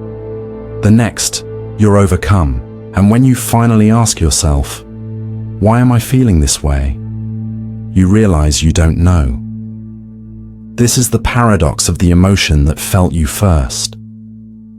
We tend to think of emotions as reactions, as things that happen because of something else, a stimulus, an event, a thought. You get bad news, you feel grief. You hear a song, you feel nostalgia. Someone praises you, and you feel pride. Cause and effect. But what if that order is backwards? What if emotion doesn't follow you? What if it leads? In this paradox, emotion is not the result of your experience. It's the creator of it. It touches you first, and only afterward does your mind scramble to assign a story, a reason, a justification for what your body already knows. Neurologically, this idea has surprising weight. The brain processes emotional signals before conscious awareness kicks in. The amygdala, the brain's fear center, can react to a threat in milliseconds, faster than you can think. By the time you realize you're afraid, your heart rate has already spiked. Your muscles are already tense. In other words, your body felt the fear before you knew it was fear. And this doesn't apply only to danger. Studies show that mood and affect influence decision-making before logic enters the picture.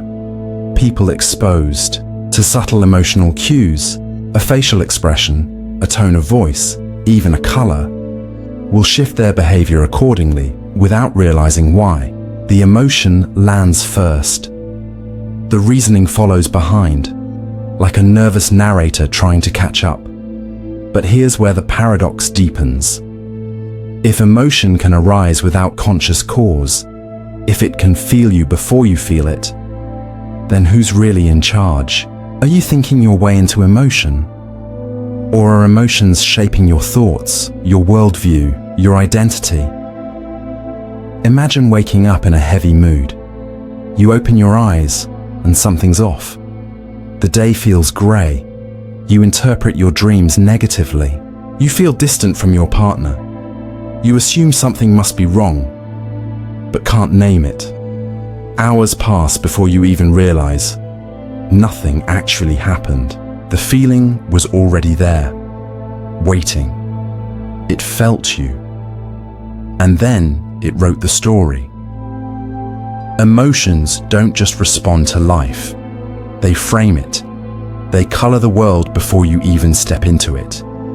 This might sound terrifying, the idea that you're not fully in control, but it also explains something beautiful.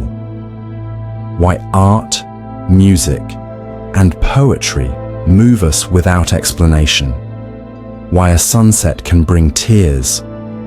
Why we can feel connected to someone we've never met, in a place we've never been, for reasons we can't explain. Emotion found us, before language, before logic. It reached in and said, "You are here." This paradox shows up in childhood too.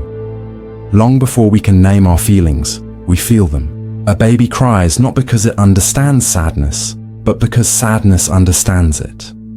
Before words, there is feeling. Before self, there is sensation. Emotion is the first language, and it never really stops speaking. In relationships, we often see this dynamic play out. We try to have logical conversations, to resolve conflict with reason, but the emotional current has already moved. Someone is already hurt, already distant, already grieving something unsaid, and no amount of explanation can undo the fact that the feeling got there first. This is why apologies fall flat when they don't acknowledge the emotional landscape. You can say, "I didn't mean to," but if the hurt was felt before intention was clarified, the emotion still rules the room. So what do we do with this paradox? First, we stop treating emotions as intrusions. They are not disruptions to your life. They are your life. They are not guests. They are part of the architecture.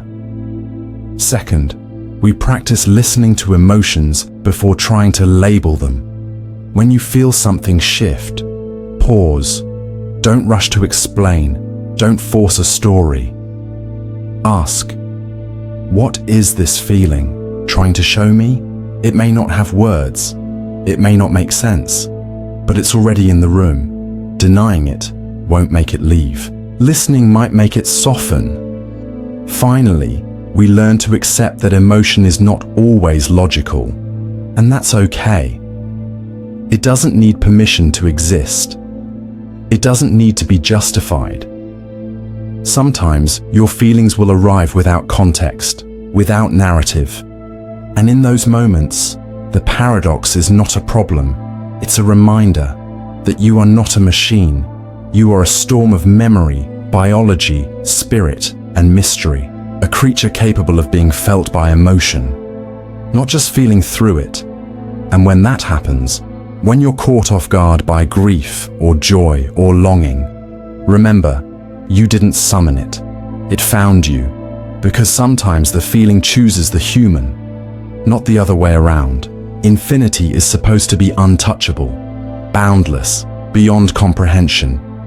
It's the concept we reach for when numbers run out, when space expands without end, when time stretches into forever.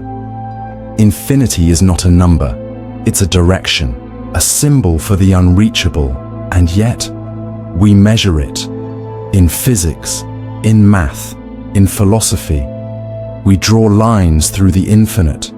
We slice it into parts, we graph it, simulate it, manipulate it.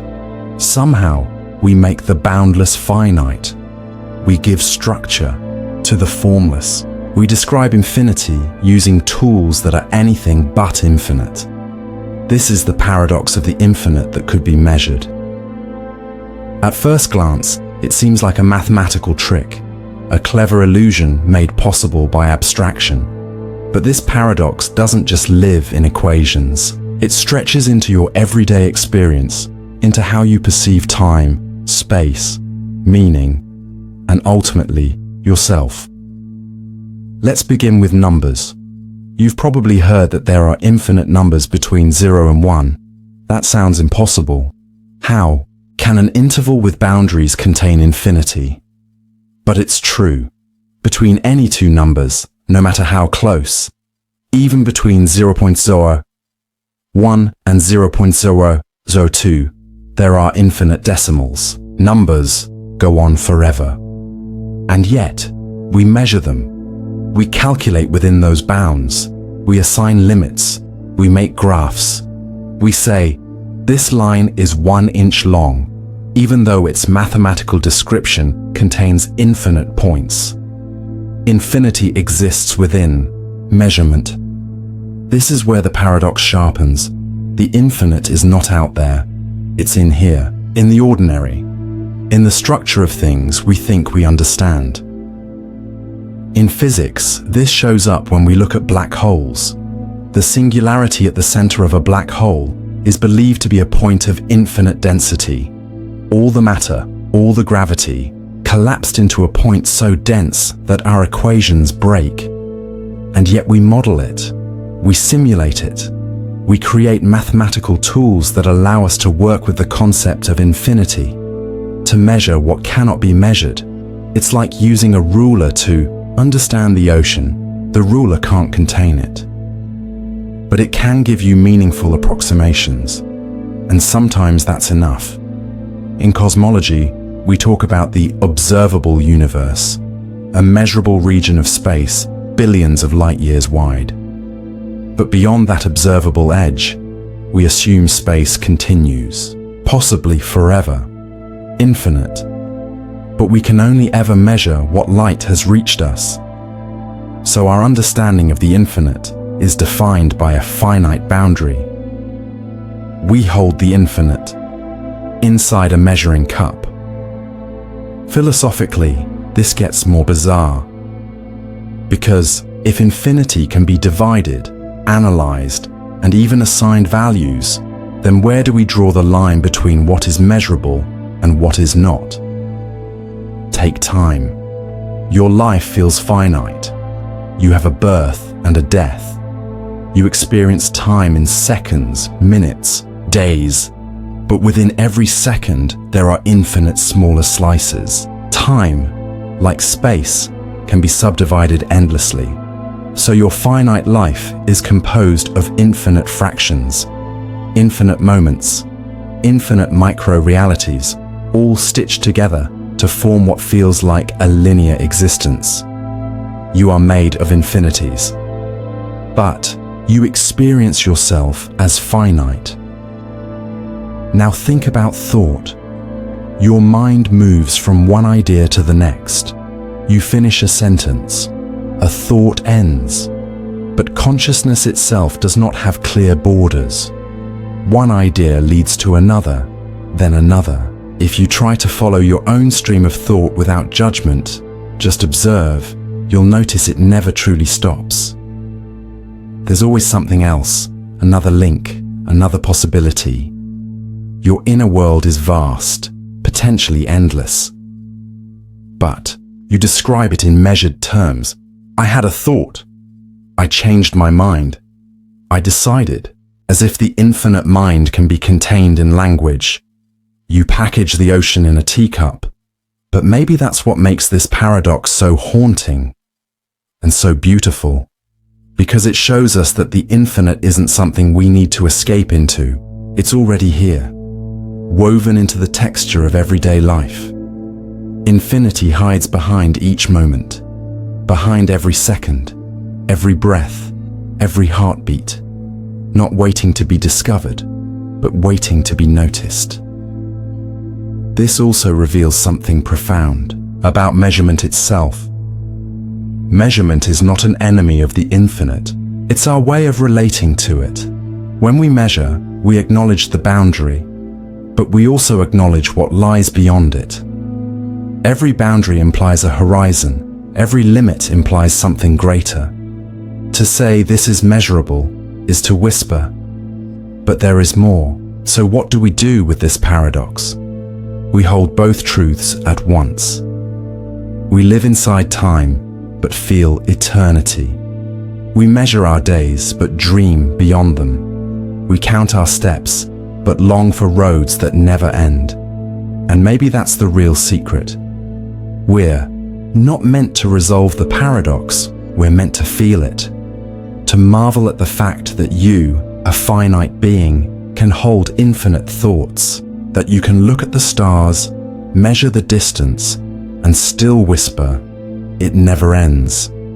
That you can say, I am one person, and still carry a universe inside your chest. Because the infinite does not reject measurement. It just asks you to remember you are always touching something too vast to hold. And still, you hold it anyway. Words are bridges. They carry meaning across the silence between us. A well-spoken word can unite, ignite, heal, or devastate.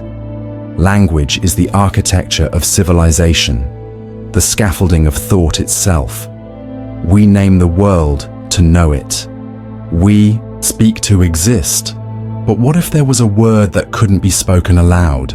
Not because it was forgotten, or forbidden, or unknown, but because the very act of saying it would erase its meaning. A word so true that to speak it is to lie. A truth so profound that language becomes its enemy. This is the paradox of the word that couldn't be spoken aloud. At first it feels abstract, a poetic puzzle, but it's more than that. It is a crack in the idea that language can contain everything. Because as powerful as language is, it is also a trap. Every word we speak is a reduction, a simplification. It points at reality, but it is not reality. You can say tree, but the word isn't made of bark and branches. It doesn't sway in the wind. You can describe love, its symptoms, its story, its chemistry. But the feeling itself exists beyond vowels and syntax. The moment you try to define something with total accuracy, something essential slips away.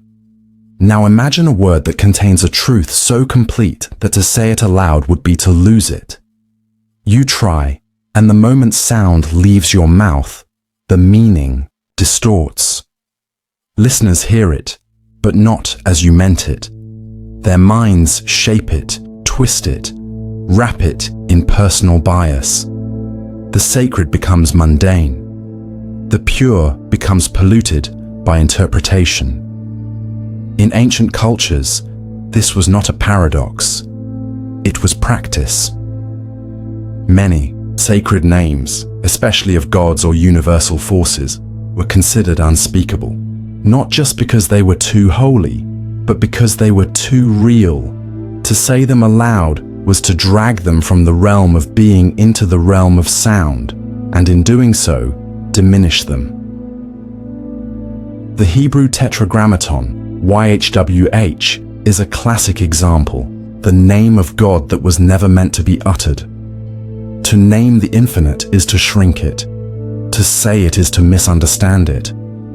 Silence, in this case, is not ignorance, it is reverence. The Tao Te Ching begins with the line, "The Tao that can be spoken is not the eternal Tao." In other words, the moment you put truth into words, you've already moved away from it. Words are maps, not the terrain. Symbols, not the source. And sometimes there are no words. Think of grief, of awe, of sudden, overwhelming beauty. Think of the feeling that rises when you see someone you've missed for years, or when you hold a newborn, or when you're standing alone under a sky filled with stars. You try to say something, but the moment fails language. All words feel too small. The feeling is too wide. The truth, whatever it is, can only be held, not explained. And so, the paradox lives. The word that contains the truth can never be fully spoken, because to speak it is to translate it, and in translation, it dies. This paradox also applies to identity. Try to say who you are. You'll reach for labels, name, age, job, beliefs, but none of them are you. They point toward you, but miss the center, because the real you, the raw, pulsing presence behind the words, can't be spoken. It can only be felt. You may try to express it in poetry, music, metaphor, and those efforts matter. They brush against the edge of truth. But even the best words are approximations, echoes. The word that is the truth, it waits in the silence between sentences. It lives in the pause before you speak. And here's the twist. You already know this word. You felt it, carried it, maybe even dreamt it. But every time you try to say it, it escapes. Like a memory that vanishes when you chase it. Like a name on the tip of your tongue that fades when you focus. You can't hold it with your voice, but you can hold it with your being. So what do we do with this paradox? We stop worshipping words as if they are final. We remember they are tools, not temples. We speak, yes. We write, we argue, we sing. But we leave space between our words. Space for silence, for presence, for what cannot be said. We begin to listen not just for meaning, but for mystery. Because sometimes the truth is not in what is spoken, it's in what refuses to be. The next time you find yourself struggling to express something, not out of confusion, but because it's too true, don't fight it. Let the silence speak. Let the word that can't be spoken rest between your breaths, and know this. Some truths were never meant to be said. They were meant to be lived. We tend to think of the soul as eternal, something that exists before birth, during life, and after death. It's what gives us identity, consciousness, depth, a hidden core behind the eyes, a constant presence in the shifting storm of thought and flesh. The soul is often seen as the real you, the witness to everything, the silent passenger. But what if that soul hasn't arrived yet? What if the truest part of you, the part you call I, is still on its way? This is the paradox of the soul that wasn't born yet. It challenges our most basic assumptions about what it means to be alive, to be aware, to be someone. We usually believe that we are a soul having a human experience. But this paradox flips the idea on its head. What if we are a human experience waiting for a soul to arrive? It sounds like a riddle, like something pulled from ancient myth. But at its heart is a question about time, identity, and presence. Let's begin with time. Time moves forward, or so we think. But experience shows us that we often live in delay. When you remember a moment, a childhood flash, a conversation, a grief, you're not recalling it as it was, but as it is now, reconstructed, filtered, infused with everything that's happened since. In that sense, memory isn't just backward-looking. It's a future lens bending the past. Now imagine the soul works the same way. What if the soul is not something that precedes you, but something that catches up? You are born, yes, a body, a mind, a nervous system, a will. But the deeper awareness, the true soul, maybe that doesn't arrive at once. Maybe it unfolds. Maybe it's earned, or maybe it's summoned. Have you ever felt like you weren't fully yourself until a certain moment? Maybe it was a heartbreak that cracked you open. Maybe it was a death, a revelation, a spiritual event. Something shifted, you woke up, and suddenly everything felt different. Not just the world, you. It wasn't a new thought. It was a new presence.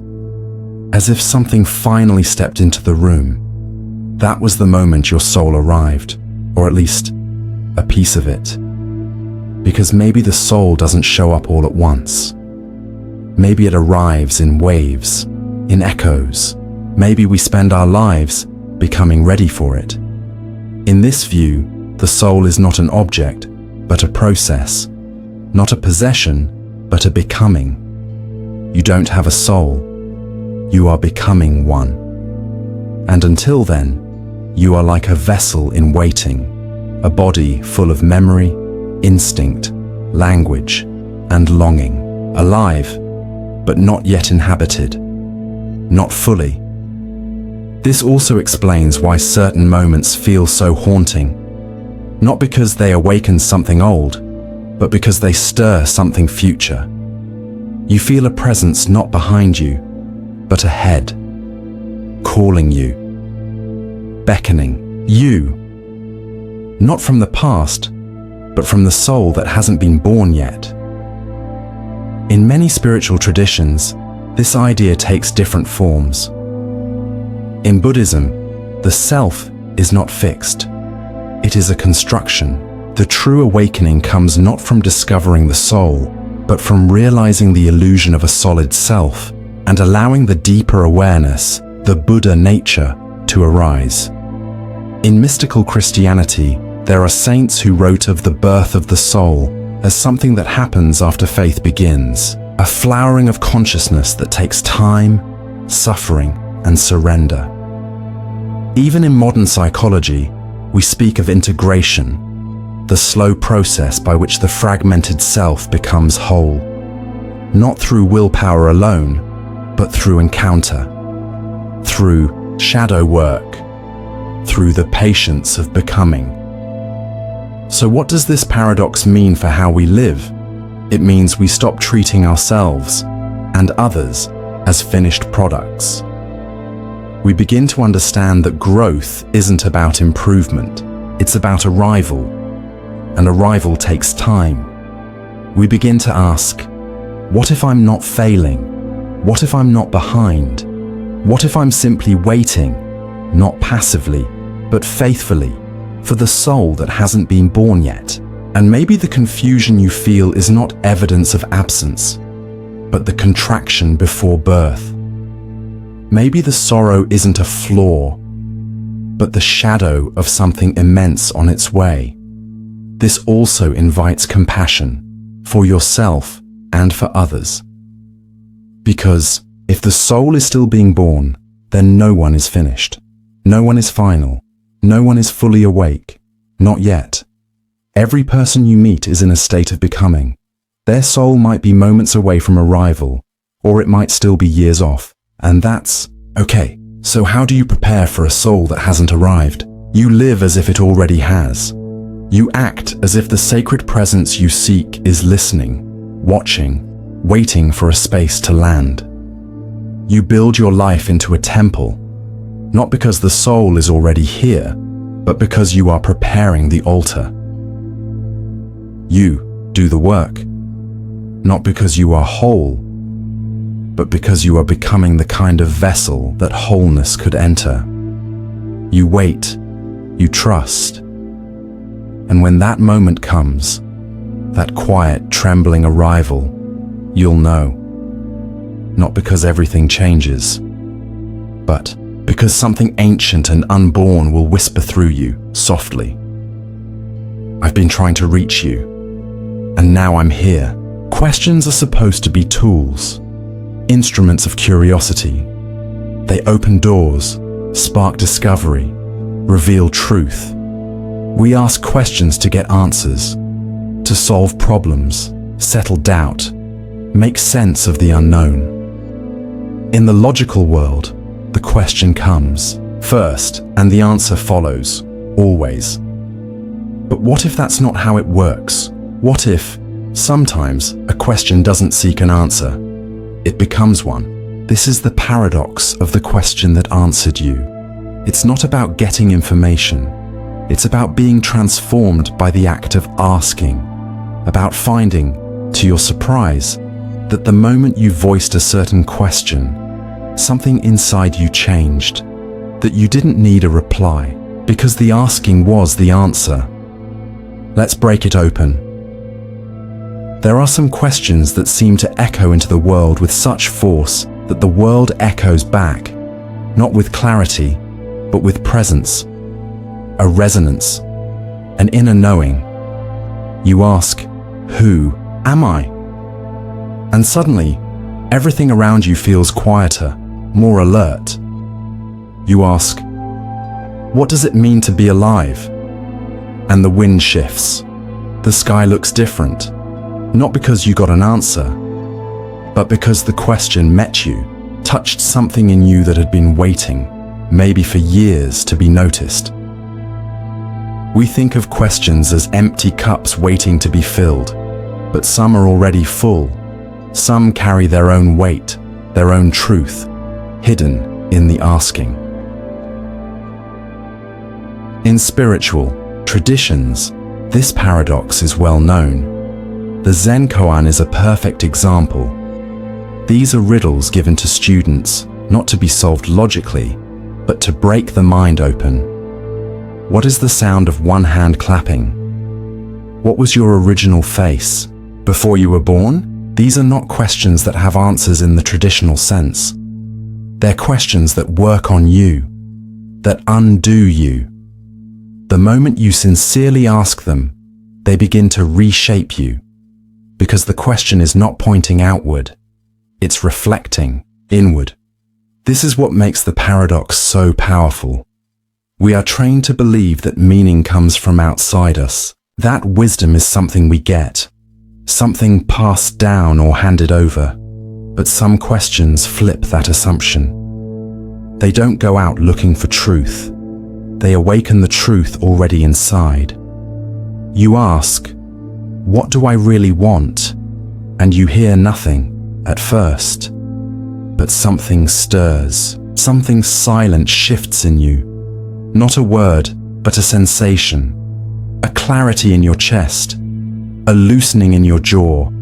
A moment of stillness. No one spoke, but you were answered because you asked honestly.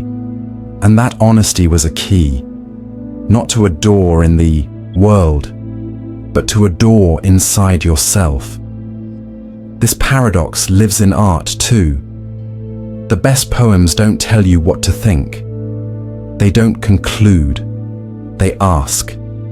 They leave space. And in that space, you find yourself, your longings, your griefs, your memories. You read a question someone else wrote, and it answers something you didn't know you were asking, or consider therapy.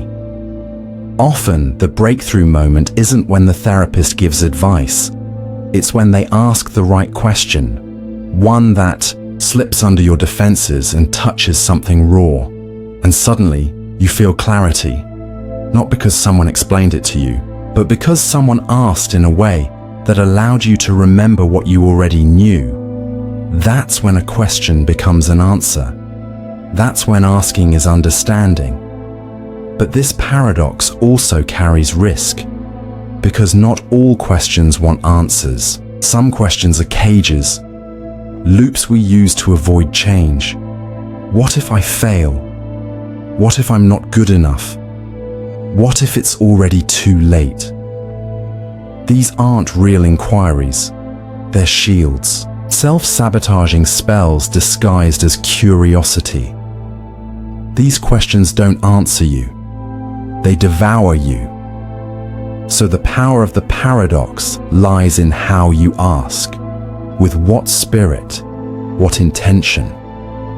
A question becomes an answer only when asked with openness, with presence. Not as a trap, not as a defense, but as a gesture of surrender, of willingness, of being ready to hear something without needing it to fit your expectations. That's what changes you. Not the reply, but the readiness to receive. So what do we do with this paradox? We begin to ask better questions, not the ones designed to validate our fears, but the ones that challenge us to see ourselves more clearly. We ask, what am I pretending not to know?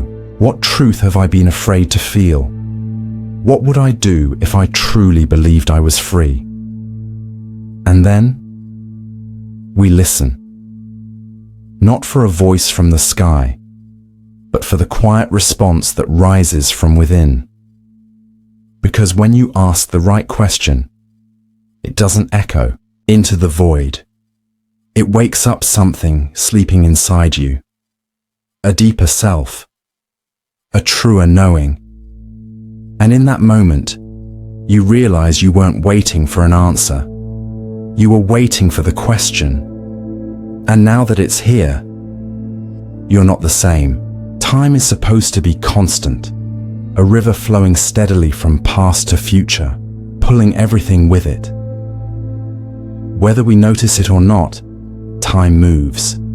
It doesn't pause for emotions, for tragedies, for revelations.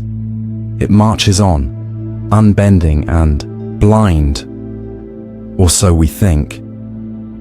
But then come the strange moments. You lose yourself in a memory, and when you look at the clock, it hasn't moved. You sit in silence for what feels like seconds, but hours have passed. Or you're staring intently at something, watching every detail, and it stays still, as if holding its breath. Then the moment you look away, everything shifts. The world repositions. Time starts again. This is the paradox of time that waited for you to look away. It suggests something unsettling. That time may not move uniformly. That it responds to attention. That it changes speed, or even hides, depending on where your awareness is. It's not just poetic. It has roots in science. In quantum mechanics, there's a phenomenon known as the quantum Zeno effect. When certain unstable particles are observed continuously, their decay is delayed. In simple terms, the act of watching keeps change from happening. The system becomes frozen in place. Now scale that up. What if this principle applies beyond particles? What if attention itself has the power to hold time still? This is more than science. It's experience, and you've lived it. Think of a painful moment, a breakup, a loss, a goodbye. In the middle of it, time stretches unbearably. Each second is a weight. But after it's over, you look back and the memory compresses into a blur. Like time waited for you to look away before it slipped past. Or think about childhood. The days felt endless. Summers stretched on forever. Then adulthood arrived, and the years began to blur, disappear, vanish when you weren't looking. Time accelerated. Why? Because you stopped watching. This paradox forces you to ask, is time really moving, or is it reacting? Reacting to you, to your gaze, to your consciousness. We assume time is objective, measurable, external, independent. But every human being lives time subjectively. Emotion distorts it. So does memory. So does presence. And more hauntingly, so does absence. Have you ever felt like time paused when you were completely present?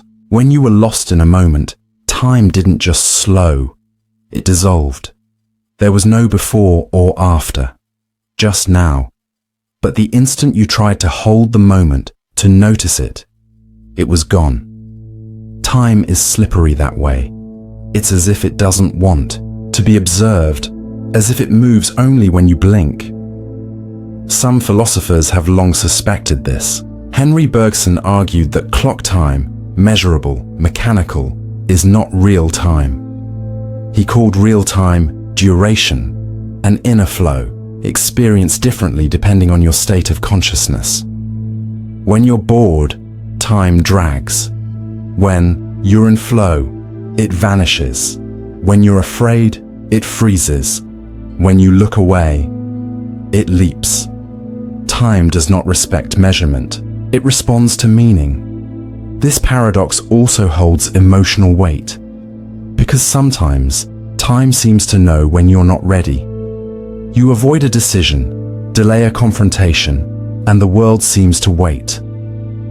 Then, when you finally relax, when you take your eyes off the thing you feared, everything changes at once, as if life was holding its breath, just waiting for you to stop watching. There's a kind of mercy in that, but also a kind of trickery, because if time waits for you to look away, then presence becomes power.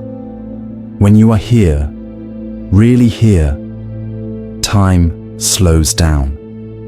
Life opens, moments stretch, and when you turn your attention elsewhere, time speeds up, slips past, resumes its sprint. That's the secret of memory too. We remember the moments when we were present, not the routines, not the scrolling, not the distracted days. We remember the moment we looked into someone's eyes and truly saw them. We remember the firsts, the lasts, the awakenings, because in those moments we watched, and time, startled by our attention, slowed enough to let us write it down inside. So what does this paradox teach us? It teaches us not to take time for granted, not because it moves too fast, but because it moves when you stop noticing. It teaches us that presence isn't just a luxury, it's how you anchor time, it's how you create memory, it's how you meet life. Because if you never look, if you're always glancing ahead or behind, time may just wait in the wings, withholding its deepest gifts, waiting for you to look away. And in that instant, when you blink, when you exhale, when you forget to pay attention, it rushes forward. So be here, now. Not because time is running out, but because time is watching you, waiting for its cue. We like to think of choice as a one-way street. You stand at a crossroads, consider your options, weigh the consequences and pick a direction. You choose. That's what it means to be human, to shape your path, to determine your future, to carve yourself into existence through the act of decision. But what if it's not that simple? What if some choices aren't just things you make, but things that make you? This is the paradox of the choice that chose you back. At its core, it suggests that decisions aren't always as autonomous as they seem, that while you believe you're selecting from a menu of neutral options, one of those options may already be selecting you, pulling you in, waiting for you to say yes so it can become part of your story. And once you say yes, you're never quite the same again. Think about the big decisions in your life, not the small everyday ones, but the ones that defined you, the person you married, the city you moved to, the job you took, the moment you said, "I can't do this anymore," or "Yes, I will." Was it really just a rational process? Or did something about that choice feel inevitable, like it had been following you, like it had been waiting? We talk about gut feelings, callings, pulls.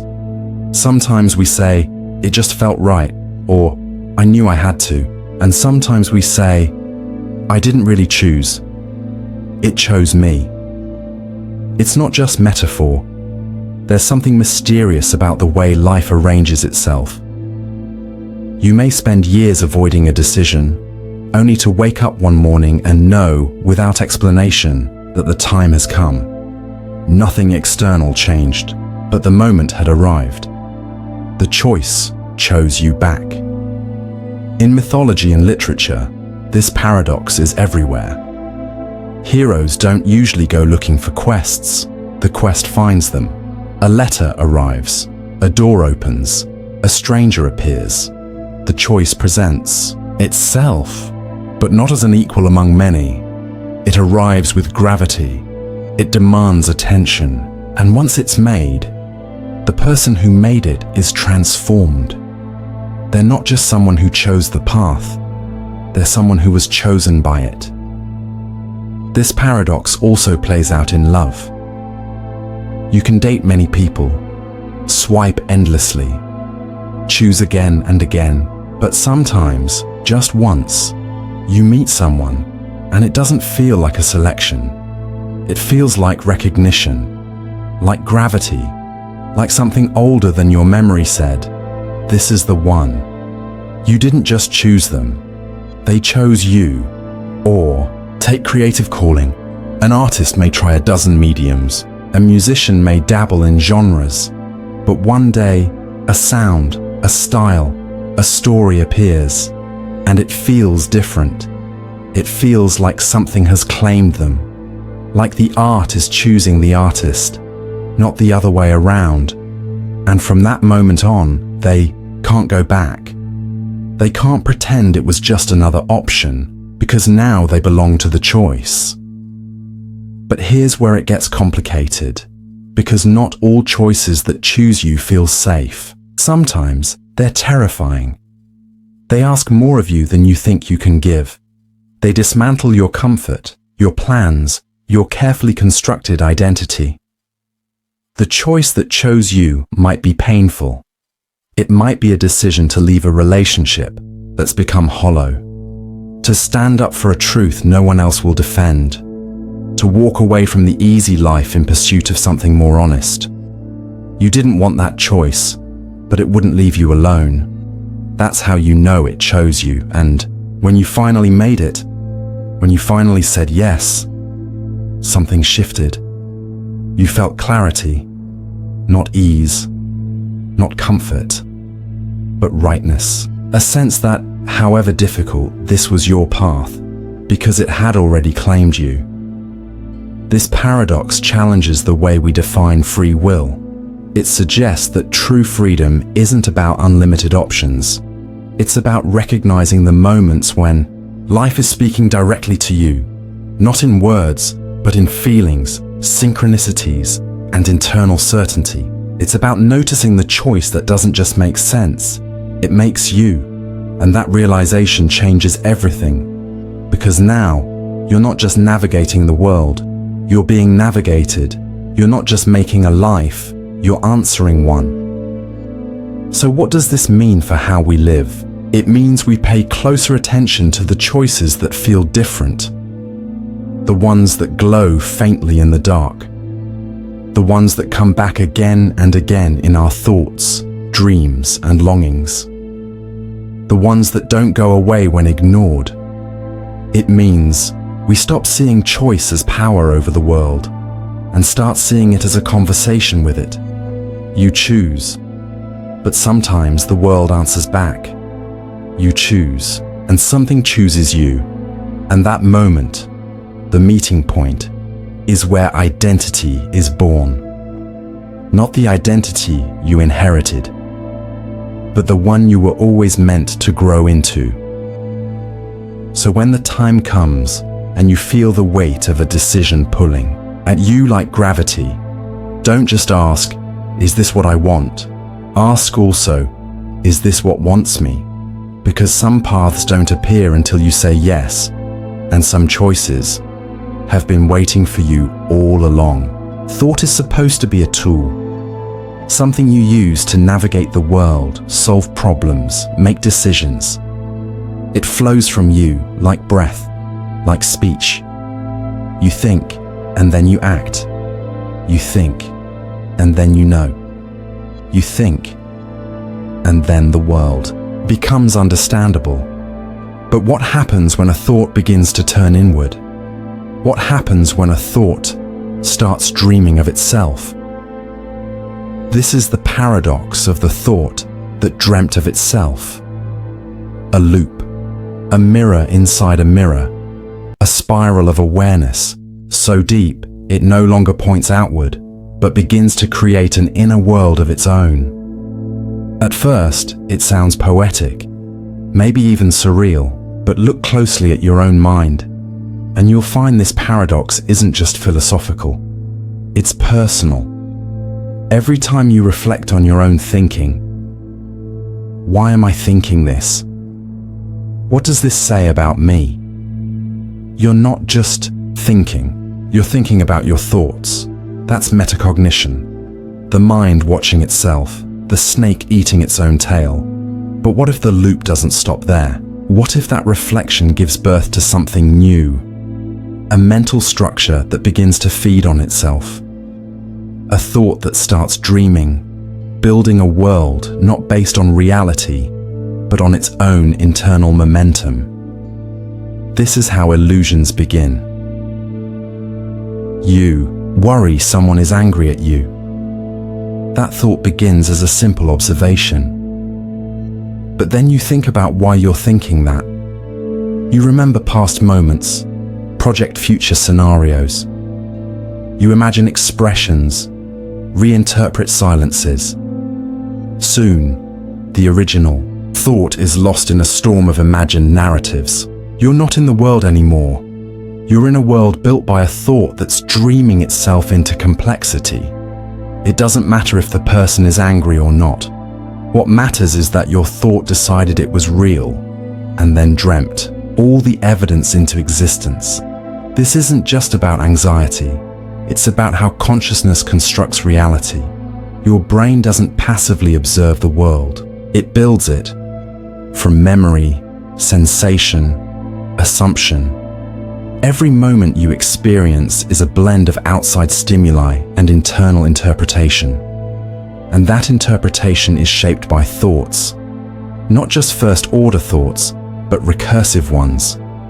Thoughts that think about thoughts, and sometimes thoughts that believe they are more real than what they reflect. This recursive nature gives rise to identity itself. You don't just experience the world. You narrate it. You build a story. This is who I am. This is what I want. This is how others see me. But those stories are thoughts too, and often they're based on earlier thoughts. I am a failure might be a thought that came from a single moment, but once you believe it, that thought begins to dream, rewriting your memories, distorting your hopes, inventing new reasons to justify itself. It becomes a self-fulfilling loop. The thought dreams of itself and becomes you. This is why it's so hard to escape certain mental patterns. You're not just dealing with ideas, you're dealing with self-generated realities, systems that are alive inside your awareness, looping endlessly, drawing energy from your belief. And here's where the paradox deepens, because not all self-dreaming thoughts are negative. Some are beautiful. The thought that says, maybe I can change, can dream itself into transformation. The thought that whispers, what if there's more, can dream itself into discovery. Hope, too, is a recursive loop. A thought that keeps thinking itself into existence despite evidence to the contrary. But whether painful or profound, the mechanism is the same. The thought becomes the dreamer, and you, the conscious mind, become its witness, or its prisoner. So what do we do with this paradox? How do we live with thoughts that dream? We begin by noticing which thoughts are reflections of reality and which are echoes of themselves. Noticing when we're reacting to the world and when we're reacting to our own inner script. When you catch a thought repeating, building momentum, growing larger than its source, pause. Ask, is this real? Or is this thought dreaming? Is this anger or the memory of anger? Is this fear or the echo of a fear that once helped you survive? Is this desire or a story you've told yourself about what should make you happy? This doesn't mean you reject every thought. It means you disentangle from the loops. You stop feeding the ones that build cages and start feeding the ones that build bridges. You treat thoughts not as facts, but as visitors. Some come to help, some come to warn, some come simply to dream, to create beautiful impossibilities, to paint the sky with symbols, to remind you that imagination is part of consciousness. But no matter what form they take, they are not you. They are ripples in the ocean of awareness. And if a thought begins to dream too loudly, to create a storm inside your mind, you return to stillness, to breath, to presence, to the silence beneath the story, because that's where the dream ends. That's where the thought returns to what it was before it dreamt itself into being. A ripple, a moment, a passing cloud. You are the sky. You are the witness. And no matter how vivid the dream, you can always wake up. We draw a firm line between fiction and reality. One is imagination, a playground of what-ifs and invented worlds. The other is fact, what's measurable, provable, physically real. Fiction entertains, teaches, inspires. Reality anchors, limits, and defines. But what if the boundary isn't so clear? What if reality isn't always born from facts, but from stories? This is the paradox of the reality that only existed in fiction. It suggests something unsettling, that the things we think of as just stories can shape our lives more deeply than objective truth. That fiction, even when it's known to be invented, can generate real emotions, real beliefs, real consequences. In some cases, it can become real. Let's begin with something simple. You read a novel. It's powerful, moving. The characters aren't real, you know this, but you cry when they're in pain. You feel joy when they succeed. You remember their names, you quote them in conversation. Their experiences affect you more than the news. Why? Because fiction doesn't just tell us about the world, it changes how we see it. Now think about myths. Every civilization has them. The gods and monsters, the heroes and origin stories. We call them mythology now, fiction. But for the people who lived them, they were reality. These stories shaped how entire cultures understood death, duty, love, war, and meaning. The rituals they performed, the wars they waged, the laws they followed, all rooted in fictions that became real through collective belief. Even today, national identities, religions, economies. They're all based on shared stories. Money, for example, is just paper or digital code, but we believe in its value. And because we believe it works, that belief isn't fiction. It governs nations, ruins lives, builds empires. Yuval Noah Harari calls these intersubjective realities, truths that don't exist in the physical world, but in the shared minds of people. They exist because we believe in them, and often they begin as fictions. So where does the line blur? When does fiction become reality? Sometimes it happens slowly.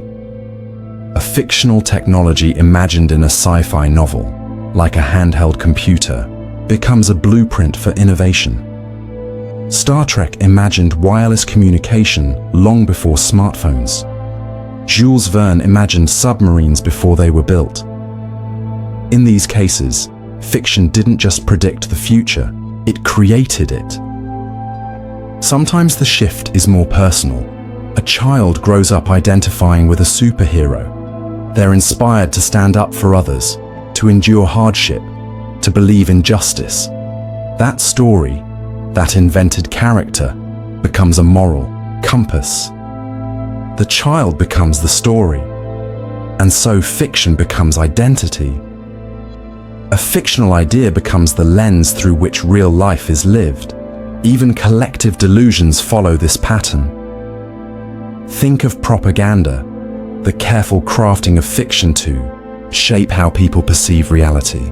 Lies told often enough, wrapped in the right story, become something people live by. They shape choices, elections, wars. The fiction, once accepted, becomes more powerful than truth. And here's the twist. You know it's fiction. That's what makes the paradox so haunting. You can know something isn't real and still live as if it is. You can know the character doesn't exist, but still weep for them. You can know the story is imaginary and still use it to define your life. It's not just that fiction becomes real, it's that reality, in many cases, was always fiction, stabilized by agreement, not by fact. This challenges everything. It means your beliefs, your identity, your purpose, they might not be based on objective truth. They might be stories you've inherited, chosen, or created.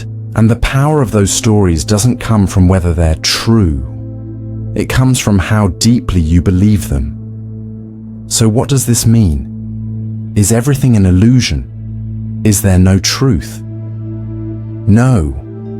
The paradox doesn't say that reality is fake. It says that fiction is more powerful than we admit. That the imagination doesn't just reflect reality, it writes it. That we are all living inside stories, and sometimes those stories began as fictions we forgot were fictions. So what do? We become careful with the stories we consume and the ones we tell ourselves. We ask, does this story empower me or shrink me? Does this fiction lead to beauty or to fear? Is this belief still serving who I am now, or just repeating who I once was? And we remember that the power of fiction is not a weakness. It's a gift. Because if fiction can create reality, then new realities can be born from better stories. Stories of healing, stories of justice. Stories where you are not broken, just unfinished. Stories that help you remember who you might yet become, because maybe you are, right now, living in a reality that only existed in fiction. And maybe that's exactly where change begins. Every story has an end, a final chapter, a last breath, a closing line. We're taught to think of endings as conclusions, full stops, the inevitable collapse of momentum. Whether it's the death of a person, the finale of a journey, or the close of a relationship, endings seem like the point at which everything stops. But what if the opposite is true? What if the end is not the finish, but the spark?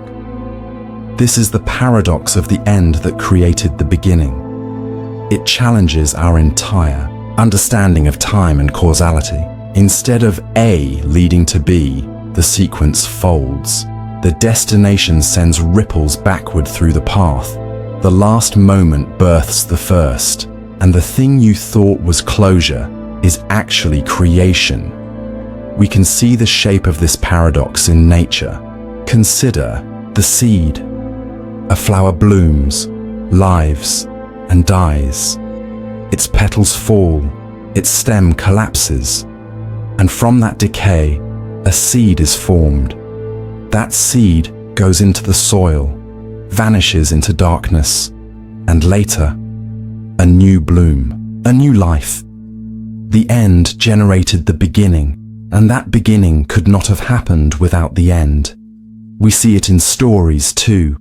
The most powerful narratives often begin at their conclusion. The hero's death echoes backward through their life. The final revelation changes how we understand every previous scene. The meaning of the journey only becomes clear at the final step. And in that moment, the beginning is reborn with new depth. This isn't just a storytelling trick. It's a truth embedded in our psychology. We don't understand the beginning of something, a relationship, a belief, a dream, until it ends. It's only after loss that you realize what you had. Only after closure that you understand why it opened. Endings aren't just events, they're revelations. They illuminate the past, and in doing so, they write new meanings into it. The end rewrites the beginning, and sometimes it creates it all together. Take grief. When someone dies, their absence reshapes the timeline of your relationship with them. Suddenly, small forgotten moments become sacred. Their flaws soften in the glow of remembrance. You see things you never saw before. You feel things you didn't know were there. Their ending creates a new kind of beginning. A story you now tell, a love you carry differently, a sense of meaning that did not exist while they were still alive.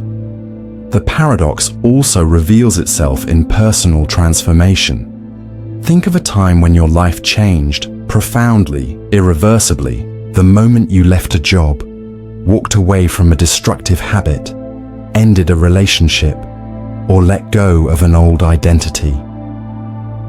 At first, it felt like an end, a loss, a collapse.